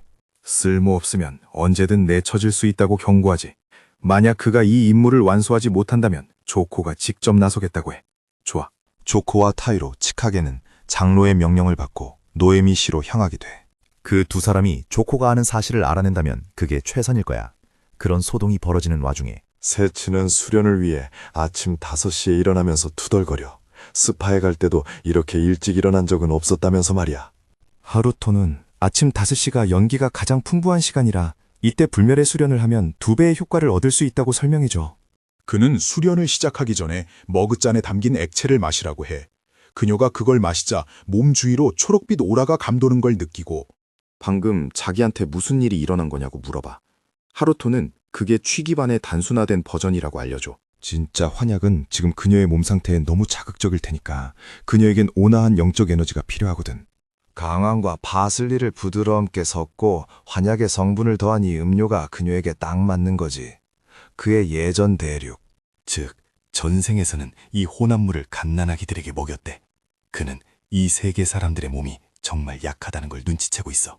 그는 그녀에게 얼른 옷을 갈아입으라고 하고 본격적으로 진짜 불멸의 수련법을 가르쳐 주기로 해. 바로 광장에서 말이야. 두 사람은 돌 위에 앉아 명상을 하는데 그녀는 탁 트인 곳에서 수련하는 게 부끄러워서 어쩔 줄 몰라 해. 주인공은 자연에 가까울수록 연기를 수련하기 좋고 삼림공원이 최적의 장소라고 설명해줘. 광장에 있던 몇몇 어르신들은 두 젊은이가 뭐라는 건지 호기심 있게 지켜보다가 그게 연기 수련이라는 걸 알아차려. 어르신들은 두 사람이 이런 여정을 함께하는 걸 보니 꽤나 각별한 사이일 거라고 흐뭇해하시지. 소녀가 안절부절 못하는 걸 본 하루토는 집중해서 주변의 연기를 느껴보라고 다독여. 그녀의 예전 수련법은 억지로 연기를 몸에 가둬두는 방식이었고 그 때문에 그녀의 몸에는 다른 폭력적인 에너지들까지 쌓여 있었어. 평범한 사람들은 그런 에너지를 볼 수도 쓸 수도 없고 그것들로부터 몸을 보호할 수도 없거든. 하지만 그녀는 스스로 그 메커니즘을 깨버렸어. 연기를 수련한다는 건 정화의 과정이야. 가장 순수한 부분을 추출해서 몸에 영향을 공급하는 거지. 그리고 정화 효율이야말로 그녀의 방법과 그의 방법 사이에 가장 큰 차이점이야. 그녀의 연기 사용률은 겨우 40%였지만 그의 방법을 쓰면 100%의 에너지를 사용할 수 있거든. 에너지를 몸속으로 이끌려면 영력이 필요한데 그건 영대라고 불리는 이마 부위에 있어. 그래서 그녀는 마음을 비우기 위해 노력해야 해. 마음을 비우고 그 영대를 느끼는 순간 에너지를 이끌어야 하는 거지. 세치는 눈을 질끈 감고 마음을 비우는데 온통 집중해. 그녀는 잡념을 비워내고 연기로 가득 찬 마음속에서 그 영대가 대체 어디 있는지 찾으려고 했어. 하지만 그녀를 억압했던 아버지의 기억이 자꾸만 떠올라서 연기를 제대로 느끼지 못해. 어르신들은 그녀가 너무 애를 쓰며 땀을 뻘뻘 흘리자 혹시 무슨 문제라도 생긴 건 아닐까 걱정해. 소녀가 자신의 영적 에너지를 보지 못하자 우리 주인공이 다정하게 그녀의 이마에 손가락을 얹어줘. 주인공은 그녀를 도우며 눈을 감고 다시 한번 느껴보라고 말해. 그의 영력을 빌려서. 그녀는 연기를 느끼기 위해 안간힘을 써. 그가 에너지를 불어넣어주는 동안 그녀가 낑낑거리는 모습을 보고 노부부는 그 광경이 참 귀엽다고 생각해. 마침내 그녀는 영적 에너지가 흐르는 자신의 몸속을 볼 수 있게 돼. 눈앞에서 일렁이는 연기가 너무나 아름답다고 생각하는데 주인공이 말하길 육안으로는 볼 수 없는 영혼의 진짜 그리고 완전한 모습이 바로 그거라고 해. 주인공은 연결을 끊으며 첫날 훈련으로는 이 정도면 충분하다고 말해. 그녀는 자신의 연기를 더 깊이 느끼고 이끄는 연습을 해야 해. 그래야 불멸수련의 1단계에 들어설 수 있거든. 두 사람은 집으로 돌아가고 세치는 욕조에서 목욕을 하다가 그가 부드럽게 이마를 만졌던 걸 떠올리며 괜히 짜증이 난다고 생각해. 오로지 수련 1단계에 진입하는 데만 집중해야 하는데 자꾸 딴 생각이 드니까 스스로의 감정과 싸우며 투덜대는 거지. 일주일 뒤 주인공은 스네이크헤드가 알려준 장소에 도착해서 여기가 정말 맞는지 고개를 갸웃거려. 일주일이 지나 닝은 이제 연기를 느낄 수 있게 되었고 에너지 환영만 있으면 1단계에 진입하기에 충분할 거야.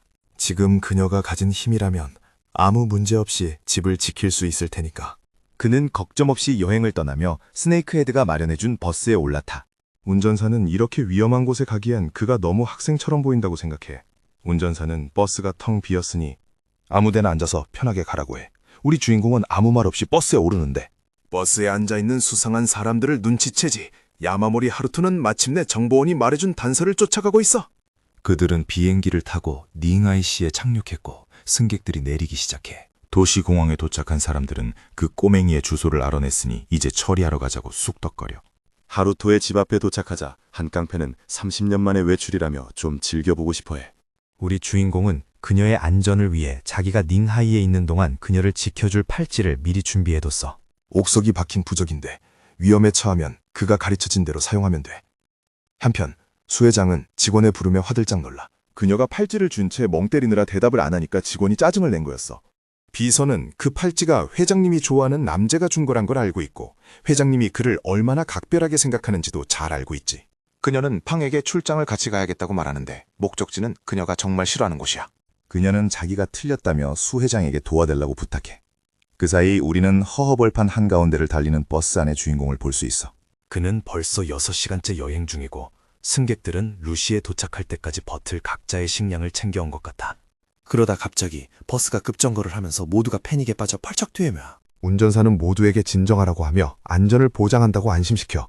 바로 그때 도적대가 창문과 문을 박살내고 버스 안으로 들이닥쳐 칼로 무장한 그들을 보고 한 승객이 여긴 홍해구역이라며 그들이 플라워깅 소속일 거라고 속삭여. 살인마는 자비도 없이 그 말을 한 승객에게 칼을 꽂아 넣어 그의 목숨을 앗아가 버리고 모두를 충격에 빠뜨려 그는 이 버스에 타서는 안 될 놈이 한 명 있으니 다 같이 협조해서 그게 누군지 찾아내라고 협박해. 만약 협조하지 않으면 바닥에 쓰러진 이 남자와 똑같은 최후를 맞게 될 거라고 으름장을 놓지. 이미 죽은 사람들을 본 우리 주인공은 놈들이 자신을 노리고 있다는 걸 단번에 눈치채고 자기가 이 성가신 일에 제대로 휘말렸다는 걸 깨닫게 돼.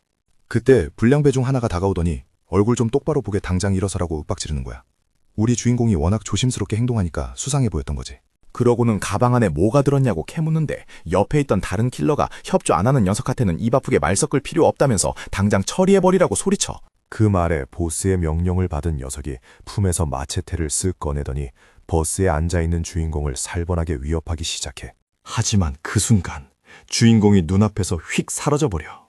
그리고 버스 안에 갑자기 거센 바람이 휘몰아치는데 놈들도 뭔가 단단히 잘못됐다는 걸 느끼지. 우리 주인공이 어느새 불량배들 등 뒤로 쓱 다가가서는 진짜 무자비한 펀치를 날려버려. 첫 번째 놈은 그대로 창문 밖으로 뻥 날아가 버린다니까? 히로토는 시간이 정말 촉박한데 놈들이 생각보다 엄청 빨리 쫓아왔다고 말해. 남은 두 놈은 자기 동료의 팔이 빠져버린 걸 보고는 완전 눈이 뒤집혀서 모든 걸 걸고 미친 듯이 달려들어. 하지만 우리 주인공이 누구야? 순식간에 한 놈의 얼굴을 그대로 박살내버리지. 그 놈은 피를 한 움큼이나 토해내며 완전 만신창이가 돼. 한 놈이 바닥에 고꾸라지는 그 찰나의 순간에 히로토는 이미 남은 한 놈의 얼굴에도 엄청난 펀치를 꽂아 넣을 준비를 끝마친 상태여서 진짜 눈 깜짝할 사이에 히로토는 공격해온 놈들은 식은 죽 먹기로 전부 제압해버려. 놈들은 다들 바닥에 널브러져서 심각한 부상을 입고 뻗어버렸지. 히로토가 상황 종료라고 말하니까 마스크랑 후드로 얼굴을 꽁꽁 싸매고 있던 그 소녀가 진짜 깜짝 놀라는 거 있지. 우리 주인공은 그 쓰러진 놈들을 버스 밖으로 질질 끌고 나가서 꽁꽁 묶어버려. 그러고는 놈들이 엉망으로 만든 버스를 고치는 걸 도와주는데 불사 버스 차축이 완전히 부러져서 꼼짝도 안 하는 걸 발견해버린 거야. 설상가상으로 휴대폰 신호도 안 터지는데 만약 주변에 야생동물이라도 나타나면 도망칠 수도 없으니까 완전 큰일 난 거지. 버스 기사들은 밖에서 도대체 뭐가 튀어나올지 모르니까 완전 겁에 질려서 어쩔 줄을 몰라 해. 물론 우리 주인공이야 이런 야생에서도 거뜬히 살아남겠지만 루시까지 걸어가려면 시간이 너무 오래 걸리잖아. 게다가 정보원도 처음부터 다시 찾아야 하는 번거로운 상황이 된 거야. 그때 후드 쓴 여자가 자기를 루시까지 데려가 달라고 부탁해. 기번씨까지 자기를 무사히 호위해주는 조건으로 말이야. 히로토는 단칼에 관심 없다고 거절해버리는데 여자가 다시 한번 잘 생각해보라고 말해. 왜냐하면 자기 없이는 루시를 절대 찾을 수 없을 거라면서 말이야. 우리 주인공도 아까 그놈들이 이 여자를 노리고 쫓아왔다는 걸 이미 눈치채고 있었어. 바로 그녀가 꽉 쥐고 있는 서류 가방 안의 물건 때문이지. 그래서 히로토가 정국을 찔러 물어봐. 도대체 무슨 배짱으로 쫓기는 신세인 주제에 자기랑 조건을 협상할 수 있다고 생각하냐고 말이야. 여자는 그 말도 일리가 있다면서도 일단 잠깐만 기다려보라고 해. 그러더니 자기를 루시에서 온 웬동이라고 당당하게 소개하면서 이렇게 덧붙여. 히로토가 그 도시에 가는 진짜 이유가 뻔한 돈 때문이 아니라 바로 연기의 근원을 찾기 위해서라는 걸 자기는 이미 다 알고 있다고 말이야. 그러고는 서류 가방에서 그 연기 샘플을 떡하니 꺼내 보여주는 거야. 영상은 딱 여기서 흥미진진하게 끝나보려. 다음 이야기가 어떻게 될지 절대 놓치고 싶지 않다면 지금 바로 알림 설정 꾹 누르는 거 잊지 말고 다음에도 우리 탭 채널에서 꼭 다시 만나자고.